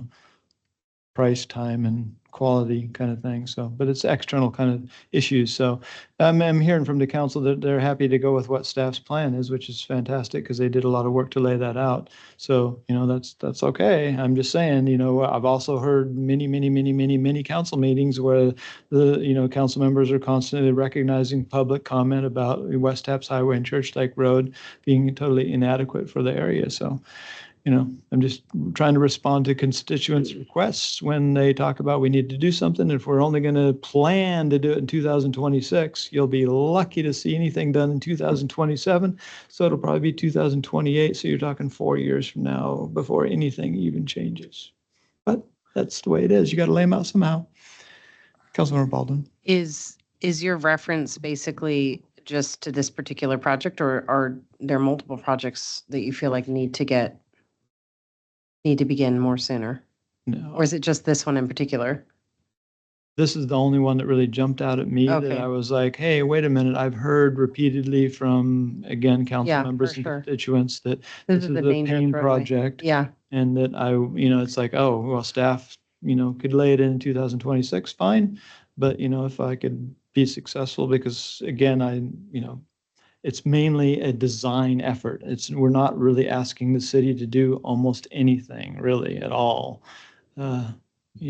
Just. Is it a possibility then to maybe change the timing on this particular project? Like I said, it's council, this is council CIP. We'll do our best to deliver. There are things that we do have to do. I mean, we do also review the plans that are being drawn to make sure that they're consistent with our standards. We do manage the Mhm. contracts. So not to say we couldn't do it. It was just this is how we had proposed to lay it out. We could start the design effort in 2025 if that's the direction of council. It would probably be a late 2025 start and then rolling early into 2026. See, 2025 is a big year. So if you did it in December of 25, you satisfy me, you satisfy you, and I mean, if the council wants us to move the project into 2025 and split the money between the two bienniums, I mean, is that an unrealistic ask? We're not the professionals, you are. I don't think it's unrealistic. I do think it just puts some pressure. I think if the understanding is that we would move to this design effort once we get a better wraparound of the roundabout, then I think yes, but it'd probably be fourth quarter of 2025. Yeah. And if that's acceptable to the council, I think that's completely, third or fourth quarter of 2025 is what I would propose. And that was my question, was just was it going to slow down the Angeline Veterans Memorial roundabout process? Because would be my only concern, because that's a high priority project also that we want to get accomplished. And that was my only concern as well. And there's grant funding that we want to chase in 2025. So we're going to put all our effort in the first part of 2025 to get that design work completed so that we can be ready to apply for that second round of grants. So if we want to to provide some clarity, we can split the cost between the 2 years, and that would allow us to get the design contract started in 2025 if that's. There you go. I think that's a good compromise. Councilmember Folders? Are we going to be trying to chase grant money for the West Taps Highway and Church Lake Road? We're going to be trying to get grant money for that. So would that, like, if we're getting grant money that we're chasing really hard for Angeline Veterans Memorial, then by doing that, pushing a new project into 2025, are we going to be trying to get grant money for that as well? Or is that something that we've already got budgeted and we're just going to? We're always looking to try to chase grant money for road dollars because it makes the money that we do have in our CIP go further. Yeah. So if there's a grant that comes available about that time, we will definitely be able to look for that grant program. It would be probably pedestrian safety would be one that we would look forward to. I think someone's got me on, they've got their speaker and it's Is echoing it back. Double. Councilmember Hubler, does she Could need be. to mute her phone or mic? Something like that. So Um, I'm Is, hearing. we could- is it me? I think, is there talking It's in the it's always background? you. Or There I'm is echoing, nothing here. or I'm Okay. echoing through her speaker. It was somebody okay. else. Yeah, you're echoing through your speaker, Carrie. Maybe just mute and then just unmute anytime you want to say something. Okay, you have I to do jump have in. I do have a comment. Yeah, go ahead. So I mean, I do understand where Deputy Mayor Swatman is coming from for moving the project. It just design process, I guess. It is that particular intersection is a very sketchy intersection, and it is very scary at times to pull out of that road. So I do understand that, and I know that we have had people bring that intersection forward when the whole thing was being looked at to begin with. So, I mean, I do understand where you're coming from, and so if it could be moved into 2025, I think that would be spectacular. If it can't, Yeah, there's other to be able to- priorities. yeah. So I think that what I'm hearing the council lay down is move some of that design money into 2025 to kick it off late 2025, third or fourth quarter to get going a little bit earlier than waiting till January of 2026. Mhm. Perfect. Yes, I Love it. think that would be Yay. good to split that between the two. Yes. I will let Sherry know, and That's we'll, not too crazy. I don't think it's too crazy, and I'll just double Okay. check with Sherry on the cash flow side. Yeah. I don't think it'll be a problem, but I'll just want to double check with her and let her know that that's a change the council has requested. Would it prevent us from being able to get the grant money that we've already been chasing after for the Angeline Veterans Memorial Drive? I don't believe so, Okay. because of that grant application is due, I think, third quarter of 2025.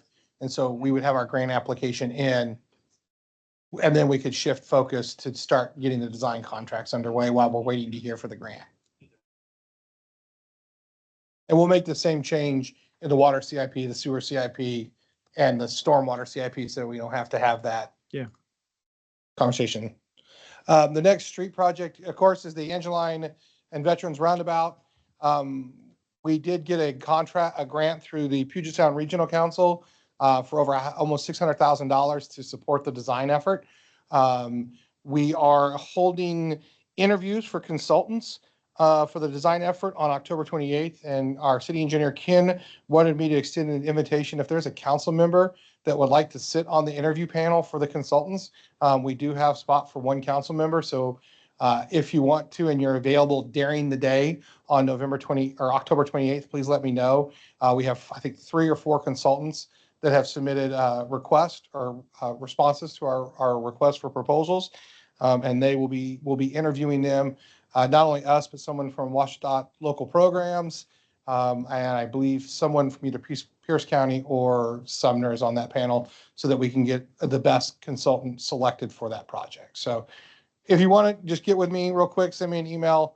I'll get you in touch with with Ken, and it's in the Panorama Conference Room at the city. Our goal with this project is to get the design effort completed in 2026 or 2025 and apply for a number of grant programs. One is another Rural Town Center grant program. We like applying for that one because our competition isn't Seattle and Bellevue and Tacoma. It's smaller cities. We're right on the cusp. So it's fun to compete in that one. We're also going to be looking at the Transportation Improvement Board for either grants or loans in 26 as well. And then along also with the road safety program through WashDOT, because we are installing that sidewalk, and also through the next round for the Safe Streets for All granting program. So there's about 4 different grants that we're going to try to pull together to put the funding to this, to make the impact on the city in fund balance less. But this guy kind of gets the council member Swatman's question is, part of the reason we want to have that fund balance there is when we apply for the Rural Town Center grant, we want to show that we have the ending fund balance to support the delta between their grant and the project. And when we apply for the TIB grant, we could show all the funding sources. So having that ending fund balance is crucial when we chase these grants, to show that we have enough. If we don't get all the grants, we still have enough funding available to complete the project when we apply for that next round of construction grants. Councilmember Baldwin? Yes. I'm I- dazed over here. That's okay. I just want you to know I am super excited about this roundabout situation. This is such a sketchy piece of road right here. Yep. Question though, is there going to be from where the roundabout is there going to be some sort of, because I've heard from a lot of people in regards to just the curve, even right when you're going down Veterans and you're curving around to go to Locust or whatever. Will there be any kind of sidewalk action going on there? Is there future plans for sidewalk action Yes, so if you look, past the roundabout, I guess? yes, if you look at the bigger image, as part of the proposal, we'll be bringing a 10-foot wide sidewalk. So it counts as a multimodal. Fantastic. That's part of the project? Yes. It's not just the roundabout, but it's that amazing sidewalk you have. Yes, yeah. And actually, Yeah. when we originally, It's exciting. When- Bonnie Lakers are going to be happy Yeah. about that. Yeah, yeah, And- that's really good. when it was originally proposed, it was, I think they had it at 8 or 10 feet. And we widened it by 2 feet, and we were able to call it a multimodal. So it's both for bikes and pedestrian, and that actually increased our scoring on the application. So building that actually really supports the grants for the roundabout. It also extends to the south and ties into, if you look on the south. Yeah, of the image, shopping. It turns, where that Well, little, That trail too. the Fiddle Creek Trail pops Right, out, but Target and, it ties into that as well. yeah. You'll be able to Marshalls, walk right. from Locust around the curve and get on the Fiddle Creek Trail. Yeah, And it's part of the project. Japanese restaurants, right? Councilmember McClemens? Yeah, so how much right of way is required for this project? And then do we have any idea of what that process is gonna be like? Very, very little. If you look in the upper screen, and I'll try to circle it with my mouse, There you go. do you see kind of right here? Mhm. That's it. That's the only right of way issue that we have. And the person that owns that property is also the person that owns, or the individual that owns the vacant property behind Target. Yeah, isn't that? And this roundabout is needed in order to make that project move forward. Well, he's one of the people that wants. And to sign. that property owner wrote a letter of support App- for the application. Yes, yes, There's keep it. he definitely wants to sign. But we're working in coordination really closely with, There's no issue of condemnation. None. no, but I will forewarn the council, under a lot of WashDOT requirements, we will still probably have to bring a condemnation resolution to the council, Yeah. even if we don't plan to go that way, because that's how WashDOT likes their process to move, and we're shooting for WashDOT grants. So we're working in good coordination with the property owner. The property owner has provided a letter of support. The project is needed to make their project move forward. And they wouldn't have to burden with the cost of building this roundabout. It would be borne by the city through our traffic impact fee program and grants. So yes, there is a little right of way issue, but not huge and significant. Councilmember Rock? Are the roundabouts that are being built in the city, are they built with the low curbing for ambulance and, okay, to drive over? They don't have to drive around them, they just drive over them. Yeah, so if you look kind of, They're like, it's hang on tight. it's that brick area, the kind of brick red area, has like a low rolled curb. And if you kind of want to see what that looks like, if you drive down SR, yes, they'll rock a lot of it. Yeah, they It's a will. rock and roll ambulance. Yeah. But if you drive down SR 410, you'll see kind of what that Hang rolled on. curve looks like at the roundabouts. We did do an intersection control analysis. We did do a public outreach with the citizens. We mailed everybody within 800 feet of that roundabout a notice and had a meeting with the planning commission. There was one individual that is just opposed to roundabouts in general. We did actually get a couple of positive comments and support from some of the neighbors about making this type of improvement to improve that intersection, because it is one of our top intersections to address. Councilmember Davis?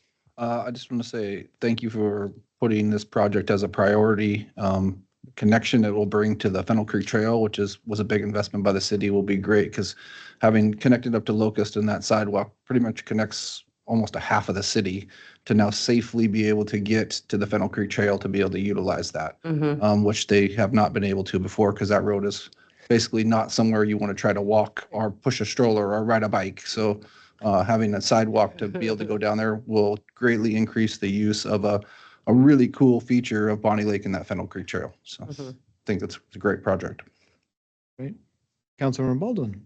Have there been conversations with said property owner about the potential of, donating concrete and things like that? Because that's what, those are previous conversations that we've I had, don't know, because it becomes, because he was a fan of this. yeah, it becomes a public bid issue. So I don't know how that works when we put it out for public bid when we're having the requirements for state grants. So that, Mm, my best answer is I don't know at this point.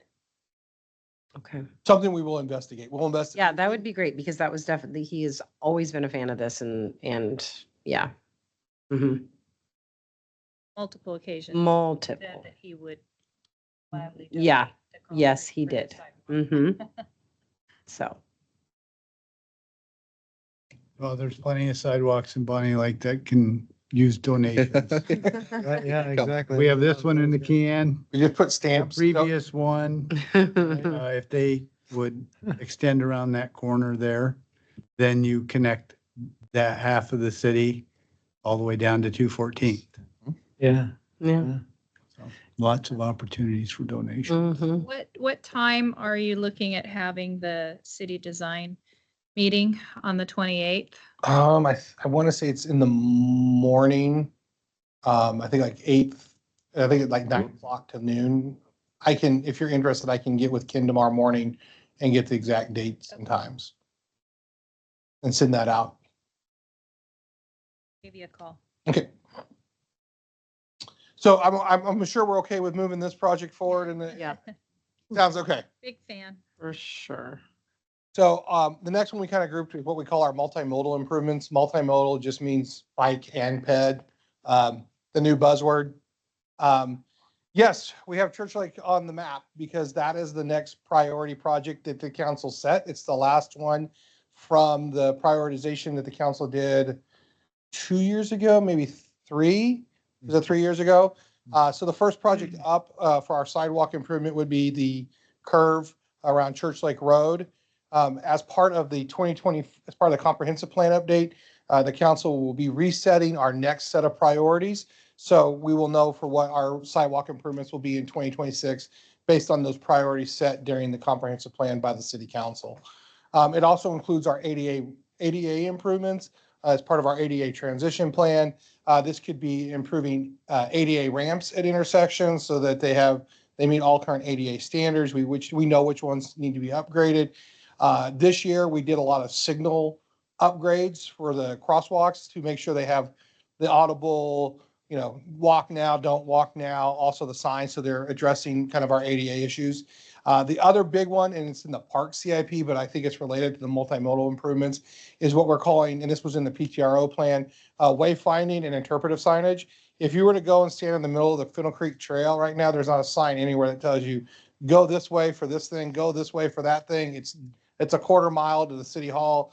Go up these staircases and you're at City Hall. So we want to come up with a program to begin installing come up with what they're going to look like, but also begin installing those on the Fiddle Creek Trail. So as we expand that network, there's a way of telling people, hey, go this way, go that way, and how far the distance is. Because right now there's really nothing that tells people that when they're walking the trail. So we want to provide that, and also where the entrance points are. So that's what the wayfinding and interpretive signage program would be initially.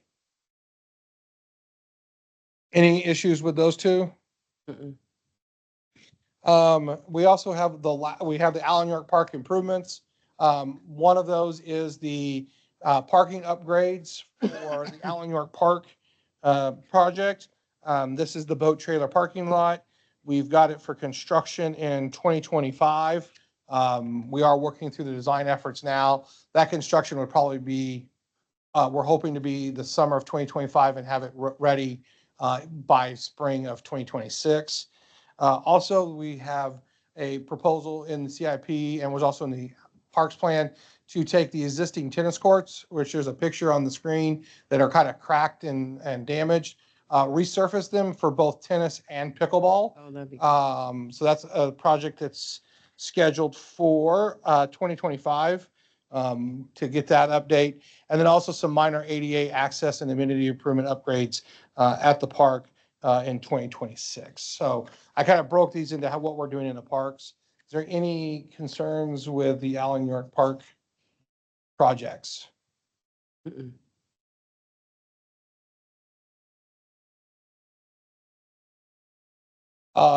We are committed to trying to move forward with the Bonnie Lake Sports Complex. We have money in 25 and 26 to begin the design efforts for the first phase. The first construction, we're gonna have to figure that out because it's gonna be a big construction dollar. But we wanted to at least get moving forward with getting the preliminary designs done, so we know what those look like.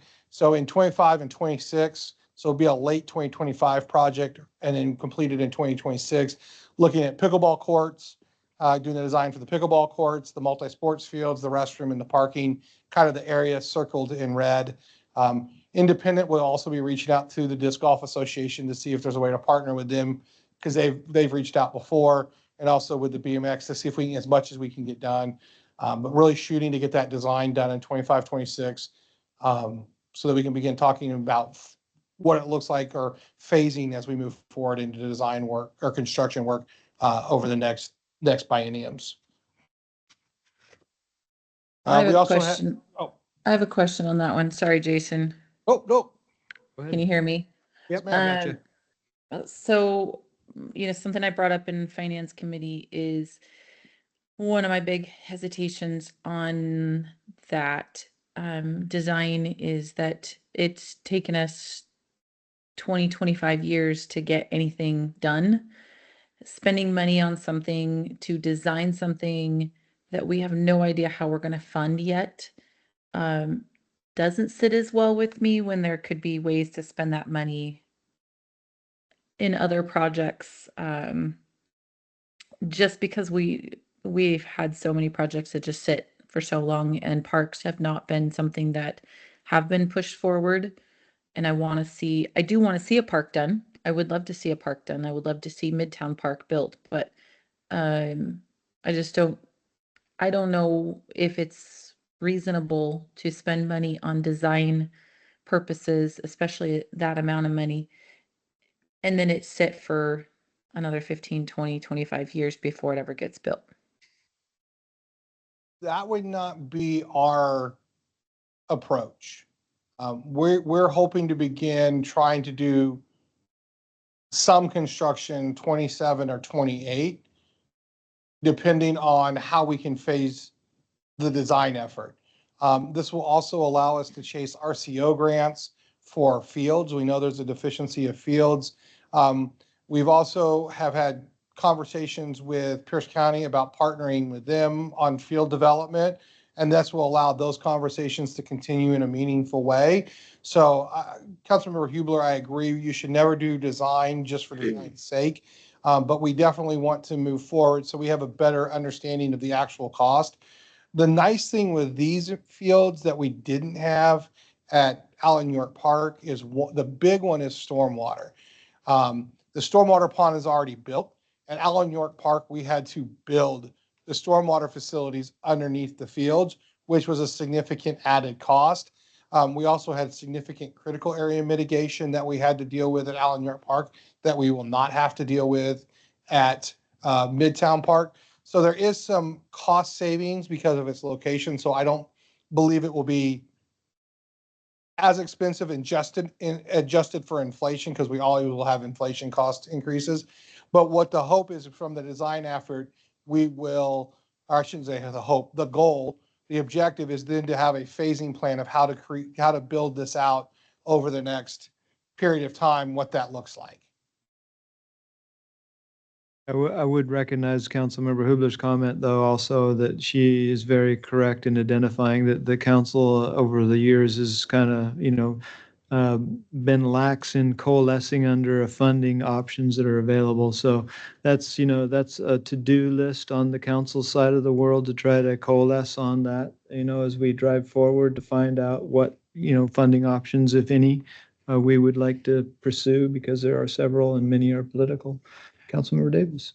Yes, and I do agree with that. And I think keeping this in the biennial budget, doing the design work puts the pressure on us as a council to keep this project moving forward. It's been something that it has been 20 years of talking, and starting the design work does put some pressure on us to make sure that we keep this moving forward. And I think that's a good thing, because I think the majority of people in Bonnie Lake want to see this facility built. So I think we should keep this process moving forward. Councilmember Fullerton, did you have a comment? Or? Yeah, so what I'm understanding from Councilmember Hubler is,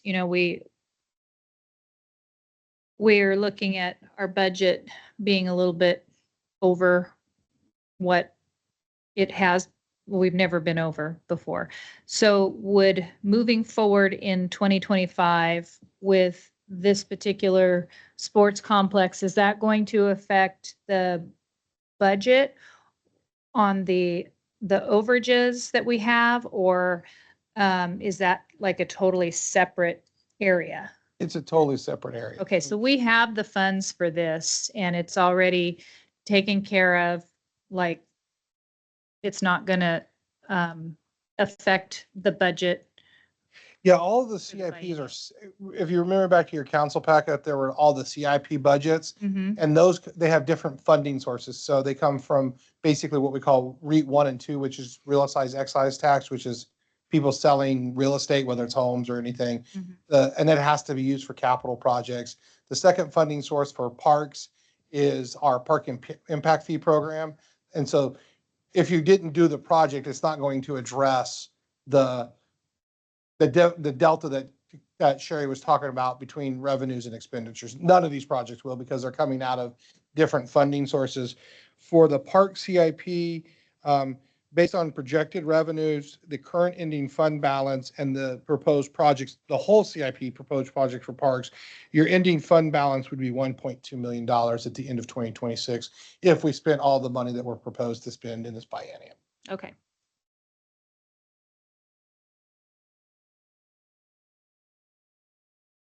So do we want to move forward? I'm trying to get head nods so that I can make adjustments. I would Forward. say yes. Cool. I'm you. okay with it if we've got the money already and it's not gonna put us in a budget shortage. Not this year. I think Councilmember Davis said it correctly. It will apply pressure on the council to try to find solutions for the next phase. Yeah. Thank you. And then we did want to also give some work to Cedar View Park. We will be in 2026. There's money to do all the design work for the sports court, the playfield improvements, and the parking improvements around that park. This is in one of our communities that kind of lacks this type of facility. So this is wanting to move forward with this project as well, trying to spread that park money throughout the city.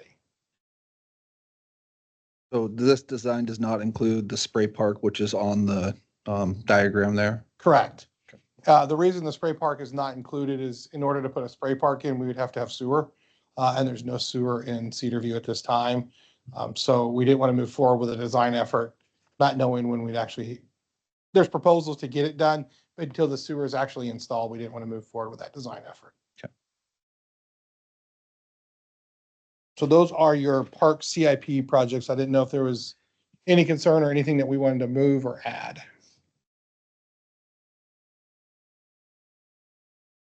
All right. Thank you. So the general government CIP, there is only 2 projects this year for the general governmental CIP that is currently proposed. There are some decision cards coming forward that are not included in this that council will be considering next week. These 2 projects, the reason that they were included was they already either have grants or are under contract. For the generator, the council has approved the construction contract 2 weeks ago. So we will be, that generator, I think Chief, is coming in the next couple of weeks to be dropped off.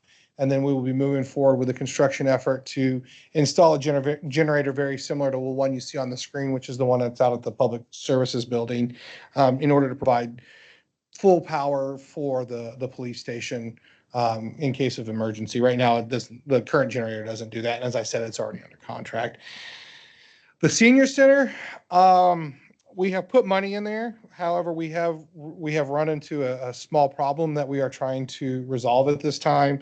As we began our investigations in order to complete the work that was discussed under the grant with the Department of Commerce, the electrical service and distribution does not support the planned mechanical and kitchen upgrades.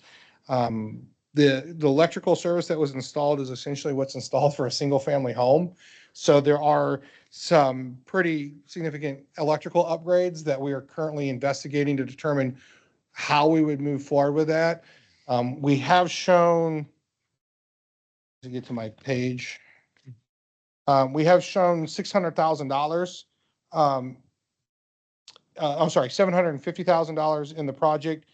630,000 of that would be covered by the Department of Commerce grant that we received a while back. We're doing the electrical work. We're hoping that we'll get covered with that 750, but we won't know until we complete that investigation, and we may have to come back in order to do the electrical panel upgrades in order to make all the other improvements to the senior center that was in that grant. I know that's not the news the council wanted to hear, but we figured it was. Well, it'll be good to upgrade, yeah, if it's ancient electrical, for sure. Well, it's not just ancient, it's just undersized. So it's basically being operated as a commercial building with commercial kitchens, but the power that was provided to it was basically what you would do for a single family home. So it doesn't have what we call three-phase power. It just has single phase. And a lot of the larger, and I'm sure the engineers could probably explain this a lot better than I could. The larger equipment requires three-phase and more voltage.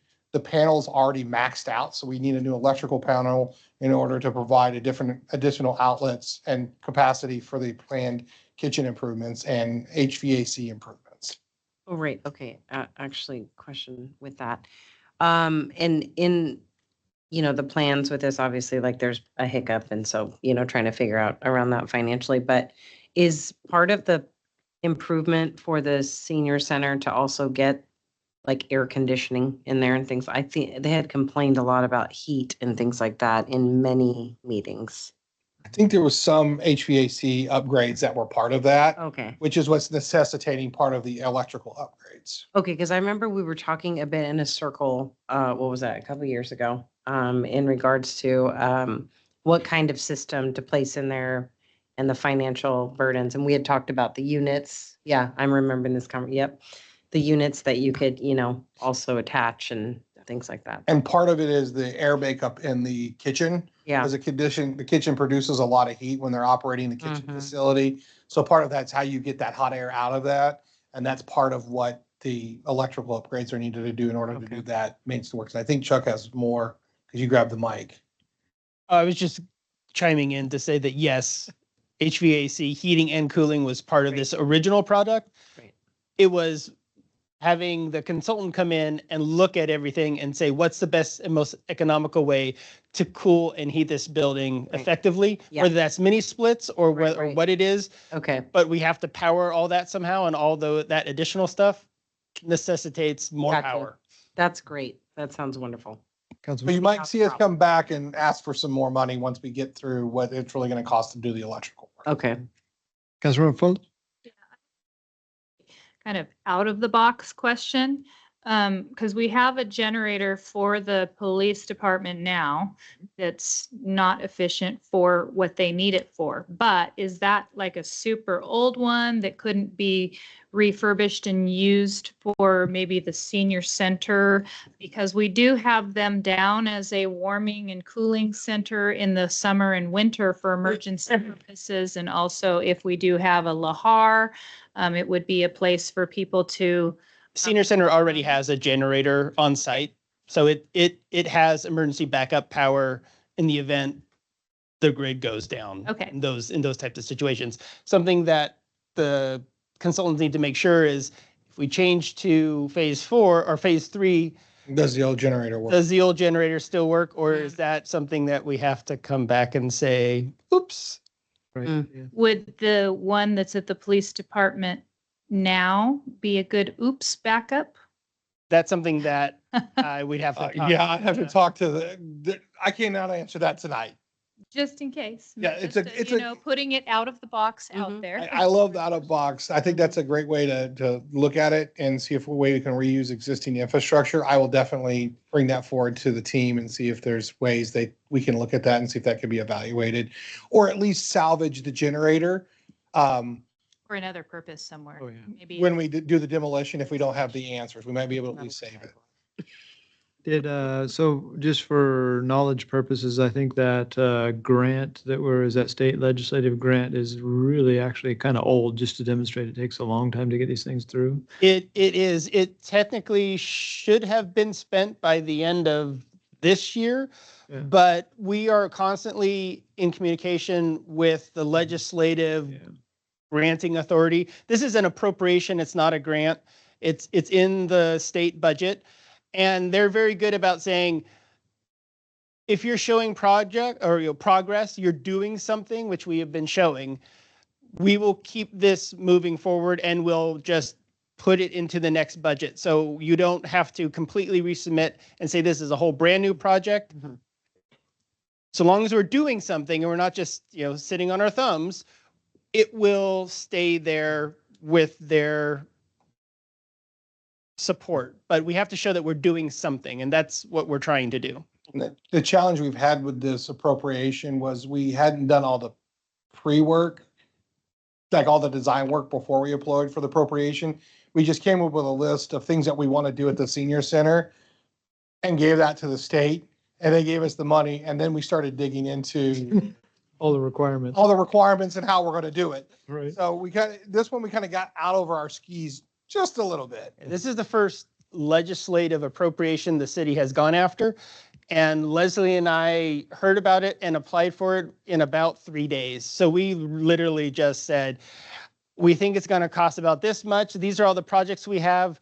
We didn't expect to get it. We got it. And now we kind of went, this is going to be a big deal. And this has taken a long time. And we've met with the Senior Advisory Board. We met early this summer to kind of give them an explanation of why they have seen no progress, because they've known about this for 2 years and they haven't seen anything, just like we all have known about this, but no one's seen anything about it. I mean, we didn't know that we have to reach out to the tribes. We have to reach out to all these other agencies to fulfill all the checks and balances that the state comes with when they say, here's some money. It's not here's some money. It's, oh, by the way, here's everything else that you now need to do. So this one, we're working really, really hard. We'll get out of the mud, I promise. We do have the consultant under contract. We are moving forward with it. We just now have this issue with the power that we have to address. And I think once we figure out what that looks like in the cost, I think that's when things start to kind of break free and we get moving again. So I'm gonna kind of, for time, I was gonna move on to the next one. We have our water supply. This one, I don't think there's a lot of discussion on, I hope. Granger Springs, the upgrades to replace the existing pump well house and clear wet well are under contract and already under construction. But because that project will go over into 2025, we showed it on the CIP. The design contracts for Lake Ridge 810 and Lake Ridge 748 are under contract already. We already have a Department of Health loan for the construction of the 810 tank. So these projects are moving forward in the next biennium for construction. The design effort should be completed up early next year. Yeah. And so we'll be able to begin moving forward with the replacement of the 748 tank and the construction of the 810 tank together.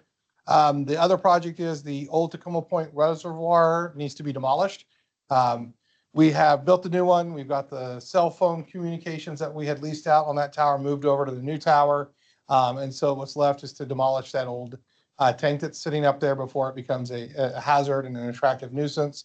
And then the final one, which is our wellhead protection program. The Safe Drinking Act requires that every state develop a wellhead protection program to protect our springs and wells. The State Department of Health administrates the wellhead protection program in Washington State. It's required by all Group 1A public water systems, which is what we are. And it's designed to make sure that we don't contaminate our water sources from the things that are around it. So we'll be beginning to update and plan for our next phase of our wellhead protection program. Any questions on the supply projects? So on the distribution side, we have a couple of distribution projects. The first one is was what we call the wholesale 800 to 748 zone connection. This project would install what we call clay valves in the Public Services Center to connect the 878 water zones so that we can automatically transfer water between the zones based on pressure. The clay valves are set up so they open and close based on the pressure in the system. And they also talk to our what we call our SCADA system, which is the computer program behind the system that's managing and monitoring our wells and our spring collection box and pumps so that water is flowing through the system. Currently, the way we have to transfer between the 800 and 748 tank is through a butterfly valve that's located in the intersection of 214th and 96th. I did ask Jim, can you explain to me the difference between a clay valve and a butter valve? So I had to learn some stuff today. And the best way I can explain to it is a butterfly valve is basically like a louver, like you see on an air conditioning vent that goes up and down. As you need water, you turn it and it cracks open and allows the water to flow. Whereas a clay valve is more of a membrane that works on pressure that lets the water flow and can be done automatically.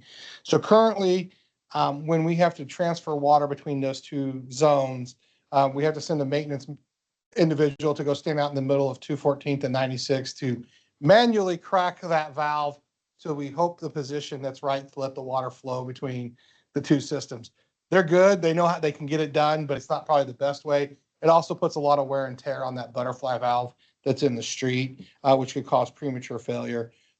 This would also allow us to connect that, connect it to the SCADA system for computerized operation. The good point, the big takeaway from that is currently right now we have the Peking water tank.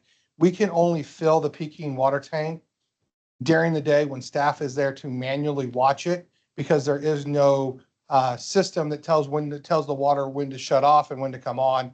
By doing this project, the goal is that through the SCADA system and the clay valves, we'll be able to refill the Peking tank at night when we have our demand is the lowest, versus trying to play catch up during the day when we also have demand.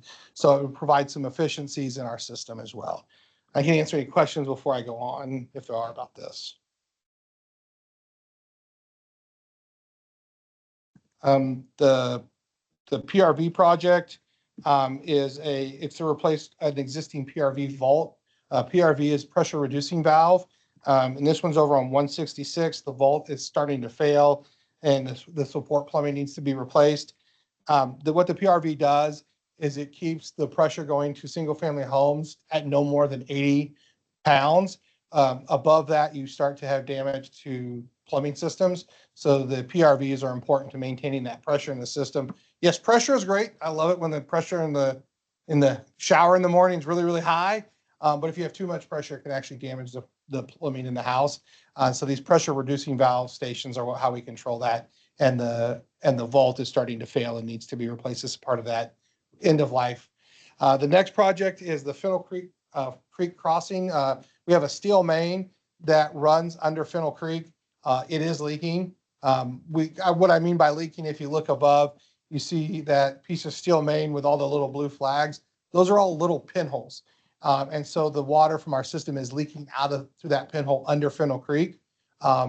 What that does is we are required by state law, and also it impacts the ratepayers, to have no more than 10% of what we call unaccounted for water.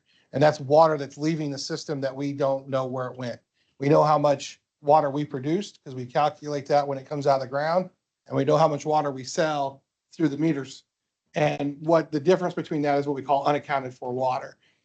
We can't have more than 10%. We're currently at 7.5% is what we run at. So part of that is replacing the Fennel Creek crossing. It is a significant line that provides fire flow for the projects on the other side. If you were looking for a location, it's by the muffler shop there by Fennel Creek, right when you come across the bridge, runs under the creek and then goes into that neighborhood on the other side of the creek. So we would begin to do the design project. This project was advanced significantly because it's leaking, and if it were to fail underneath the creek, it would be a significant problem to deal with. Then we're also looking at doing the Myers Road. It's also a steel main project. Typically, your water lines run about 3 to 4 feet underneath the road surface. We put that water line in years ago, and then they came through and raised the road. So that picture on the screen is where when we had a water main break on the steel main, it was 15 feet deep. So part of this is also raising it so that it's closer to the road surface. So we don't have to go through 15 feet of fill to deal with our water line. Additionally, when the water line was installed eons ago, it's actually on part of Corliss's property where he's going to be doing the gravel line. So we need to move it back into the right of way. So those are the reasons why that project's on there. And then also Cedar View, it's all steel main as well. And we're wanting to begin the design work for the steel main in Cedar View. So one of the big things that we did, and we wanted to have this conversation with the council, because I think Deputy Mayor Swatman brought it up, is we have accelerated some projects and we've delayed some projects that were shown in the rate study.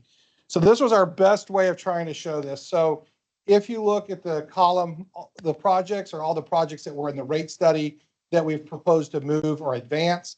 The next is the year it was proposed in the rate study. The other one is the year that we're proposing to move it to. So for example, the Cedar View water main project was in the rate study for 23-24. We're moving it to 2026 and just doing design work. Unilateral flushing program was moved from 2024 to 2026. And then you'll see there's some projects that were for 25 or 24 that, or 26 that have just been delayed because they're not in the next 2 years. They may be 27 or 28. We'll be looking at that as we build our 6-year CIP. And then there's some projects that we moved way up. So the Fiddle Creek Crossing project was probably part of a project that was in 2035. We cannot wait another 11 years to fix that water line. So we're moving it up to 25, 26. The Granger Spring upgrades was 23, it's now 25, 26. Tacoma Point Reservation demolition was 23, now we're doing 25. And you can see how we've kind of moved this project up. The big takeaway from this, and not walking through all the numbers, is the bottom line. The rate study assumed that when all these projects were done, we would spend $35 million. These projects have not been done. Some have been advanced, some have been delayed. Our proposed spending request for 25, 26 is $23 million.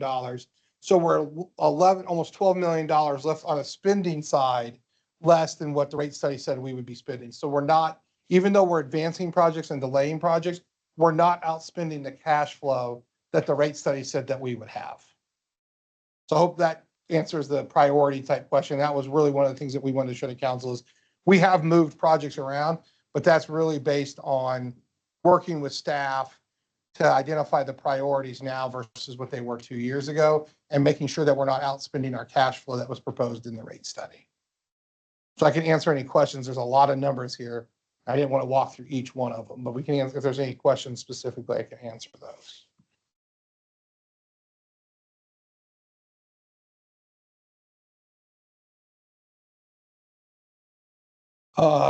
Sewer CIP. I will go through the city projects before I get into the Sumner projects. One of the sewer projects that we're looking at is the Lift Station 17 capacity upgrades. That picture you see is the basically the platform the staff has to go on in the wet well to do work on what we call the transducers. They're basically floats that tell the pumps to turn on and turn off. It's failing, it's cracked. We need to replace that grading system so the staff can get back into the wet well and do the maintenance on this stuff. And there's also there's a slide gate in the wet well that we need to open and close when we are doing maintenance on the pumps so that it's on one side or the other. This platform is breaking and about to fall in. And to give you an idea, I think Councilmember Davis has been out there. This platform, and then there's 30 feet drop to the bottom of the wet well. Oh, no, thank you. So they have to go on harnesses through a manhole. It's very dangerous. So this is an important project for staff safety and also maintenance of Lift Station 17, which has 90% of our sewer. And also we're going to be upgrading the pumps as well to make sure that this lift station, which is critical to our sewer infrastructure, is well maintained. The other project we talked about was a Lift Station 24 diversion. We're hoping to put that capital asset in to get an extended life out of 17. Are there any questions? I didn't think those were big controversial ones. On the collection side, we already are doing this work. We currently have a weird jog in the sewer line that goes under 410, and it was done to get a manhole out of the travel way because it blew off one time and hit a car like years ago, like a long time ago. And so we're looking at how we're going to reroute the force main, and it's also getting too much pressure. It's actually bolted down, and if it wasn't bolted down in high flows, it would basically blow off. I know the CDC has talked about this one a couple times. The other part of that is at the bottom of the hill at 162, where our force main gets into a gravity system, the sewer is coming down at such a high pressure, it's eroding inside the manhole down there. So we're also looking at how we adjust or do work at that point to repair that failure in the system. Years ago, it did fail and a truck fell into it. So we're trying to be proactive to fix that. Yeah, My big truck. word. Yeah, Councilmember Swat remembers that. It was My word. the funny thing. It was a private property owner had hired one of the companies that clean septic systems. And they were on the back of the property cleaning the septic system, and when they drove off, Sewer. it fell into the truck fell into the sewer system because the manhole had failed because of erosion. So trying to get ahead of it this time. We don't have that issue. So that's a big sewer project. What we call our inflow and infiltration. Doo-doo water. Huh? We have a lot. That's what I'm saying. Just, oh, man. Just thick water. I'm just glad you guys are taking care of this. That sounds Yeah, great. yeah, people don't want to, they just want to flush the toilet and then the whole system. Yeah, you don't want to associate with it. Yeah, we have to, So what's under No. the flushing. yeah, we have to maintain all of that. The I&I project, inflow and infiltration projects, those are ones in which we're having water leakage into our sewer system. And that creates a couple of problems. One, it puts more pressure on our pump systems because there's rainwater that's going through our sewer system. It also impacts what we're paying the city of Sumner because now they're treating rainwater and it's part of our flow. So right now we've identified projects on 77th Street, Angeline at lift station 17, 77th Street at 195th, and then 205th at Inlet Island. We have video of these and it's pretty bad. Water just pouring into the system. So the project is to basically go through and fix those infiltrations to reduce what we call I&I into the system. Finally, we have the West Tapscott Highway Extension, which we've discussed already, and then the Cedar line, the Cedar View dry line installation. There is a federal set aside through the Army Corps of Engineers, but we need to get the design work done so that we can start working with the Army Corps of Engineers to help fund the construction of that project. So we would be doing the design work for that. We did want to run quickly through the Sumner project so the city knows what they're paying for at the treatment plant. This, if you've been down there, that's the big old biosolids project. Yep. It's about a $20 million project that we're working on with the city of Sumner to replace the dryer. That dryer is really important to make sure that the solids that come out of the system are converted into what we call Class A biosolids. Yeah, they're cooked. Yeah, they're cooked and cleaned versus having to truck them somewhere at a much higher expense as a Class B biosolids. The other project that's being done as part of the biosolids group is the wet well that holds all the biosolids. The ammonia gas is eating the concrete, so they have to reline the wet well. In addition to the big $20 million project, they have some other CIP projects that they're doing down there. Grab my notes here.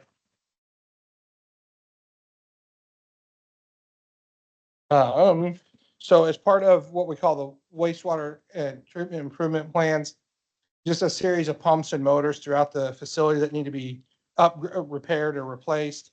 One of the big ones, and you'll be seeing this come forward if you're on the jack, is the security system down there is pretty much obsolete. There are doors that are no longer secure because the old system doesn't work. There's no security cameras, and this is critical infrastructure. So they're going to be doing replacing the current security apparatus down there to better protect that wastewater treatment plant. They're also going to start a planning effort to deal with some of the older buildings that were built in the 1956 and 1972 that are below the floodplain. The wastewater treatment plant has to be really close to the river, which means it's also within the floodplain. So looking at how do we protect those buildings from flooding. That's for real. This one is fun. This is really where we get to talk about sewer. Down there, they have the aeration basins, and this is the part that actually treats the sewer and converts it to water and biosolids. So the first part of it is they have these aeration basins, and the actuators, which are, this is the old one and this is the new one.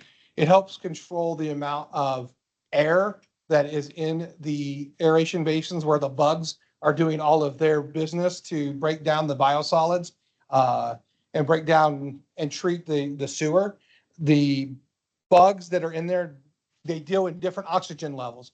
So the bugs that deal with ammonia have to have a lot of oxygen, and the bugs that don't deal with Are they nitrates have to bugs have or is it bacteria? bacteria. We call them bugs. It's fun. We're trying to have some fun. It's not about sewer.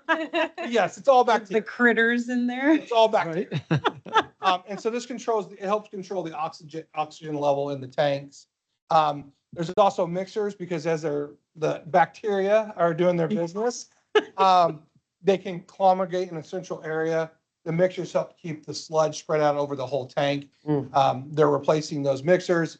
And then also the splitter box has aluminum splitters because there's 3 aeration basins. The splitter box kind of divides and sends the water or the wastewater to different aeration basins. And so they're going to be replacing the splitter box and replacing that failing aluminum with stainless steel. So they have better control of where the bugs are doing their business. Where on the Shadow Man is the new splitter box? I think It's that's, right below the Shadow Man. that's a picture. And if you want to know, the Shadow Man's Ryan. I was like, oh, it's Jason's shadow. No, it's, No, that's Ryan. He took that picture. The splitter box is basically right below him. okay. Jason, where are we at on the loan for these projects? Because those are some pretty high dollar. Yeah. We did not get the loan. We did not get it. Did Sumner get theirs? Sumner did not get theirs. Neither one of us. boy. did. Neither one of us. We talked with Sherry, and because this project, when the rate study was done, was the biosolids project was not assumed to be grant or loan funded. It was assumed to be funded through the rates. We have the cash on hand to be able to pay for the project. Okay. We were trying to do the loan as a way of kind of balancing and helping with cash flow, but we can take care of it. Sumner is considering bonding on the private market, and what I've heard is they're looking at 4.5% interest. So we decided that instead of going 4.5% interest on $10 million, we were just going to pay for it cash and get the project completed on our end. Did we get any reason why we were denied our loan? They had more requests than they had money, and we were about 2.5 points out of the money. Some of the things that hurt our application is we're not considered in a high distressed area. So there were some applications that scored higher because of that. And then there was some public outreach points that we lost, which we were trying to figure out how we do public outreach on a dryer, which was challenging for us to figure out how to do it. But those were kind of it. We were just about 2.5 points out of the award window. Thank you. And those were the big ones that they brought up when we debriefed with them. What a Was bummer. it equity? I'm bummed. We didn't have enough. Poor people. Yes, I guess that's the best. Yeah, there's points you get for being a distressed community, and it's based on a map that looks at home value, income levels, average income, and both Bonnie Lake and Sumner are not considered distressed communities. Thank you for your effort on that. Applying for the loan. We know that was a lot of work. Yeah. Sometimes you get them, sometimes you don't. The next one is the clarifiers, and this is kind of the last step in the system. This is similar to the splitter box for the aeration basins. They have 3 clarifiers, and this is kind of where the last remaining solids and the water separate. It's hard to see, but these are those aluminum sheets that direct the water to different clarifying tanks. They are failing because they're aluminum, so they're letting water leak between the two. So they're going to be replacing those clarifying splitters as well with stainless steel. Yeah. And then the last part of the process is the disinfection and discharge area. So this picture is the UV area where the water goes through before it's discharged back to the river to get the remaining stuff killed, the remaining things that don't need to be in there that can't be treated through the bacteria. Yes. They have to be killed with ultraviolet light. So there are some upgrades there, and this right here is the gate that lets the water into the UV detection area or UV disinfecting area, and it's starting to corrode. So they're going to Before it's disinfected. Yes. We can tell. Yeah. So we wanted to at least show you kind of everything that's going on with sewer, both in Sumner, because one of the complaints that we've heard from the counselors is not a lot of clarity about what Sumner's doing and what we're paying for. So we wanted to make sure that it was really clear. These are the projects they're doing. This is how much we have to pay for and what they're doing with kind of our money that we send down there. Same thing here. We looked at the rate study. We moved some projects forward and moved some projects back. The big takeaway is we're about $814,000 over what we thought our expenditure would be. We do have money in the ending fund balance to cover that overage. The big cost differential was, you can see it, was the biosolids modernization project.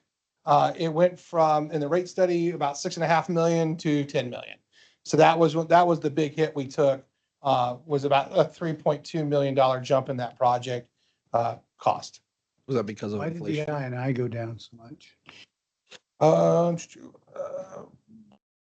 Did it go up? It went up. Yeah. It went from Negative 2.8 million to $4 $1.1. million. Mhm. Councilmember Davis had a comment too. Oh, I was just say, is that the raise in that cost, is it due to inflation or were there other factors there? Inflation, cost of equipment, a number of factors that have caused that project to escalate. I think one of the first ones that was in there was when they gave us the project cost for the rate study, they didn't include construction management. And so when construction management got added, when we were doing the grant applications, we realized it was closer to it's closer to basically a $20 million project than about a $15 million project. And because, and this ties back to that I&I issue, we pay 54% of any project that happens at the Sumner wastewater treatment plant because we have 54% of the flow that goes into the treatment plant. The way it works is there's a gatehouse that monitors the flow that we send down and monitors the flow that comes from the city of Sumner, so they can see what it is before it enters the plant. And right now our flow is about 54% of that. So the more we can do with our I&I and other things, we might be able to push that down. Probably not a lot because we have more residential development than Sumner, but those are how those two things are related. Councilmember Rock? So for I&I, you said that the overall goal for that is to reduce the amount of water that's overwhelming the sewer system. Where is the water being redirected if not into the sewer system? Is groundwater. It's groundwater. Okay. So like, How's groundwater making it into the sewer system? a number of things, cracks in the pipe, Okay. that allows water to infiltrate into the pipes. We have one where when they did the side sewer, they basically drilled all the way through the pipe. And so you can see the rock So force. repairs, not redirection. No, yeah, it's repairs so that groundwater that's naturally, because the way we do sewers is you put the sewer in and then you build rock around it. Mhm. And that basically creates a nice little channel for groundwater to find its way to because it's moving through the rocks quicker. But that's also where you have your sewer pipe. So when you have infiltration into the sewer pipe, it's just the groundwater. And so what we're going to do is in those sections, we'll remove the pipe, put in a new pipe to prevent the groundwater from intruding into the sewer system. Councilmember Davis, did you have a? I was just gonna say, is where they drilled in the pipe, is that out there on 410? Is that the 410? No, I area? think that was the one, let me go back to my page. I think that's the one that was 205th and Inlet Island where they drilled through the pipe. It was when someone was the contractor doing the side sewer, they just punched all the way through versus just one side. And we didn't know that till we ran a camera down there and saw a bunch of water pouring into our sewer system. Sewer wasn't coming out? No, because it's packed with rocks and it's below the sewer line. Sewer doesn't fill the whole pipe. Usually it's a flow line and it was below the flow line. On the rock. It's hanging out with the bugs in the rock. Pesky bugs. So any issues or concerns? I promise we're almost done. It wasn't my idea to throw this all in one night, so I do apologize that it's lengthy. So any issues with, huh? Good to get it over with. It is. And we're getting our questions answered. So when are we gonna spend the rest of lift station 17? We're hoping that we won't have to. That's what we're looking to this diversion project as a way of trying to save that money so that we can postpone having to build a second lift station. So instead of spending it's probably more like $5 million on another lift station, can 24 give us that life so that second lift station at 17 does not need to be done in the next 10 or 15 years because we're lowered our reliance on that lift station. The answer is we don't know, but we'd like to investigate spending a couple $100,000 to run the sewer through 24 before we build a whole new lift station. So that that's why we're postponing that one, hoping to find a more cost-effective way of doing it. Like only one left, I promise. All Nice. right. Stormwater. So we have the retrofit program for stormwater. There are 3 projects on that list. There's the 67th Street Court East and 67th Street East. The council already has approved the design contract. We're hoping to get 67th Street under contract this year and use up the ARPA funding or get it obligated as we're required to do by federal law so we don't lose it. And then also work on getting 67th Street Court East built. Just as a reminder, these areas were constructed without real stormwater conveyance system, and we're getting some flooding out there. This will address that.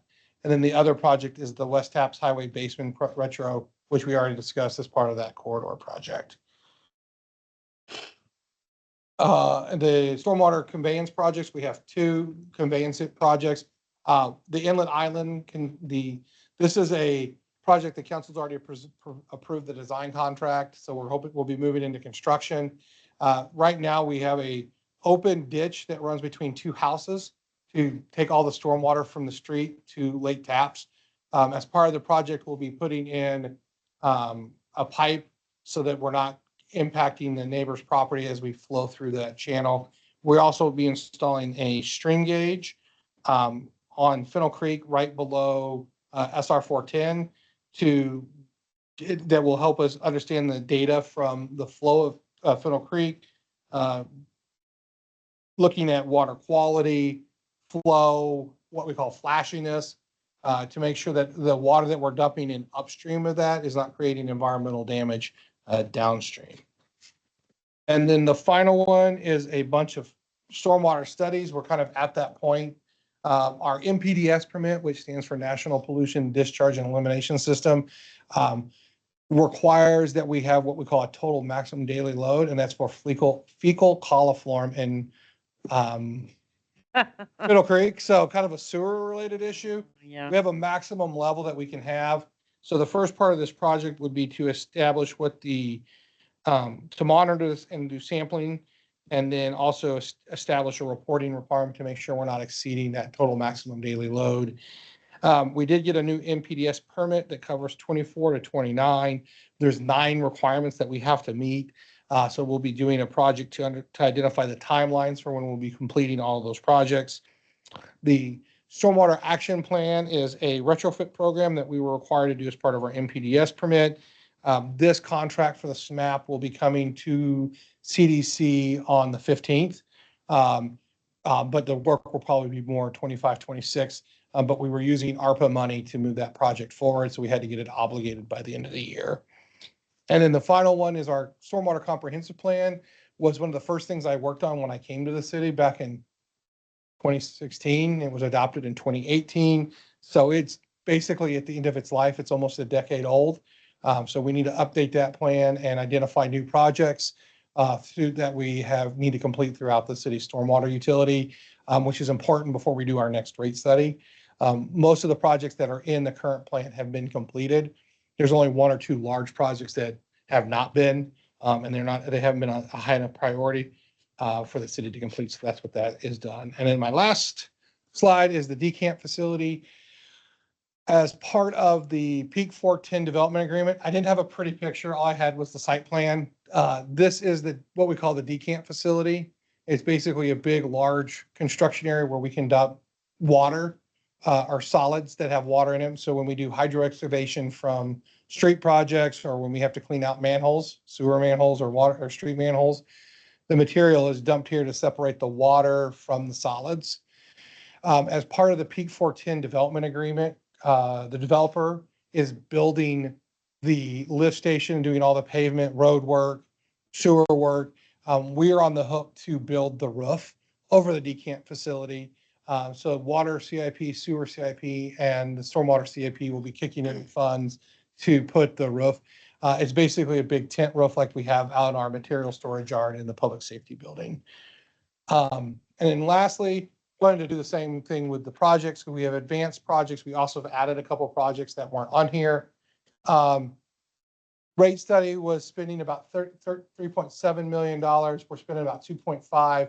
So we're gonna add, we'll have about 1.2 million kind of added to the ending fund balance at the end of the year, based on where our rate study expenditure said we would be. And I am done. Right, Councilmember Davis? Just a quick question on the swale retrofit program for 67th Court East and 67th Street East. When we approved that, wasn't there also a retrofit swale or a swale improvement on 410? Is that still taking place, or is that just had been removed from the budget or from that? It's still taking place, but we'll be doing it with staff efforts, so we didn't put it on the CIP not- list as something that the city would be spending money on. We're gonna be doing that kind of as a staff project. The council approved the design contract. Okay, thank you. Councilmember Rock was, okay. Councilmember Fullerton? On the decant station that we have at Allen York Park, Mhm. that's going to be moved once we cover the new one. Yeah, it will be basically decommissioned and demolished. Do we Yeah. know? Well, we're not that moving it, one's we're gonna- demolishing it. Yeah, do we know when that one's going to be turned into a parking lot? We don't know when it'll be turned into a parking lot, but we'll be doing the decommissioning in probably 2026. The development agreement requires a new facility to be online by the end of 2025. So probably into 2025, 2026, we're transitioning over to the new facility, which is right down the road from our current operations shop. Ready. No other comments? All right. So I take it my only change that I need to make to the CIP before Sherry puts it into the budget is to roll part of the money for the West Taps Corridor project into 2025. Yep. Everything else is good. Mhm. Are there other changes you Yep. expect? Yep. No, it's just, this is council's, this is something I've loved CIP projects since I was first got into government. I joked with the staff that when I was 18 and going to college the first time, I wrote a whole paper on how you should do CIP projects. So, this has been my weird area that I've enjoyed for a long time. Gary's still awake. I'm impressed. For me, I'm weird. I get it. Yeah. But no, we didn't, we just wanted to make sure council understood the money that we're spending and also the taxpayers Yep. and ratepayers of the city, what we were spending that money on, the projects we wanted to complete. Because our commitment is to move these projects forward in an efficient and expedited manner. Yep. Very good. Go ahead, Councilmember Fullerton. They're out of the box. Uh-oh. But it has nothing to do with this. It's, I don't know if the city runs the lights on 184th and, The Pierce where the Transit Bus station- intersection. where the bus comes out of its parking area. Mhm. The because that maintenance guy shaking his head is no. off. I don't know why. Huh. We don't So do, that light's really? not working, so I don't know if the city calls like, do we call Pierce, LG or the traffic light or the overhead the light? traffic light is out. We would call, Pierce County. Pierce County, we have a contract with Pierce County to do all our signal maintenance, unless it's on SR 410 and then it's, washed. State. No, it's, Wow. Yeah, it's that signal Yeah. right up. Yeah, I know what you're doing. You're Yeah, talking the there's bus is two going lights out. there. I don't know why there's two, but the one that's on the right-hand side is not working, I'll reach out to Keith tomorrow. heading south. Excellent. There is no executive session tonight, so I'll entertain a motion to adjourn. So Yes. Made and seconded. All those in favor say yes, yes, yes. We are adjourned. Thank you. Okay.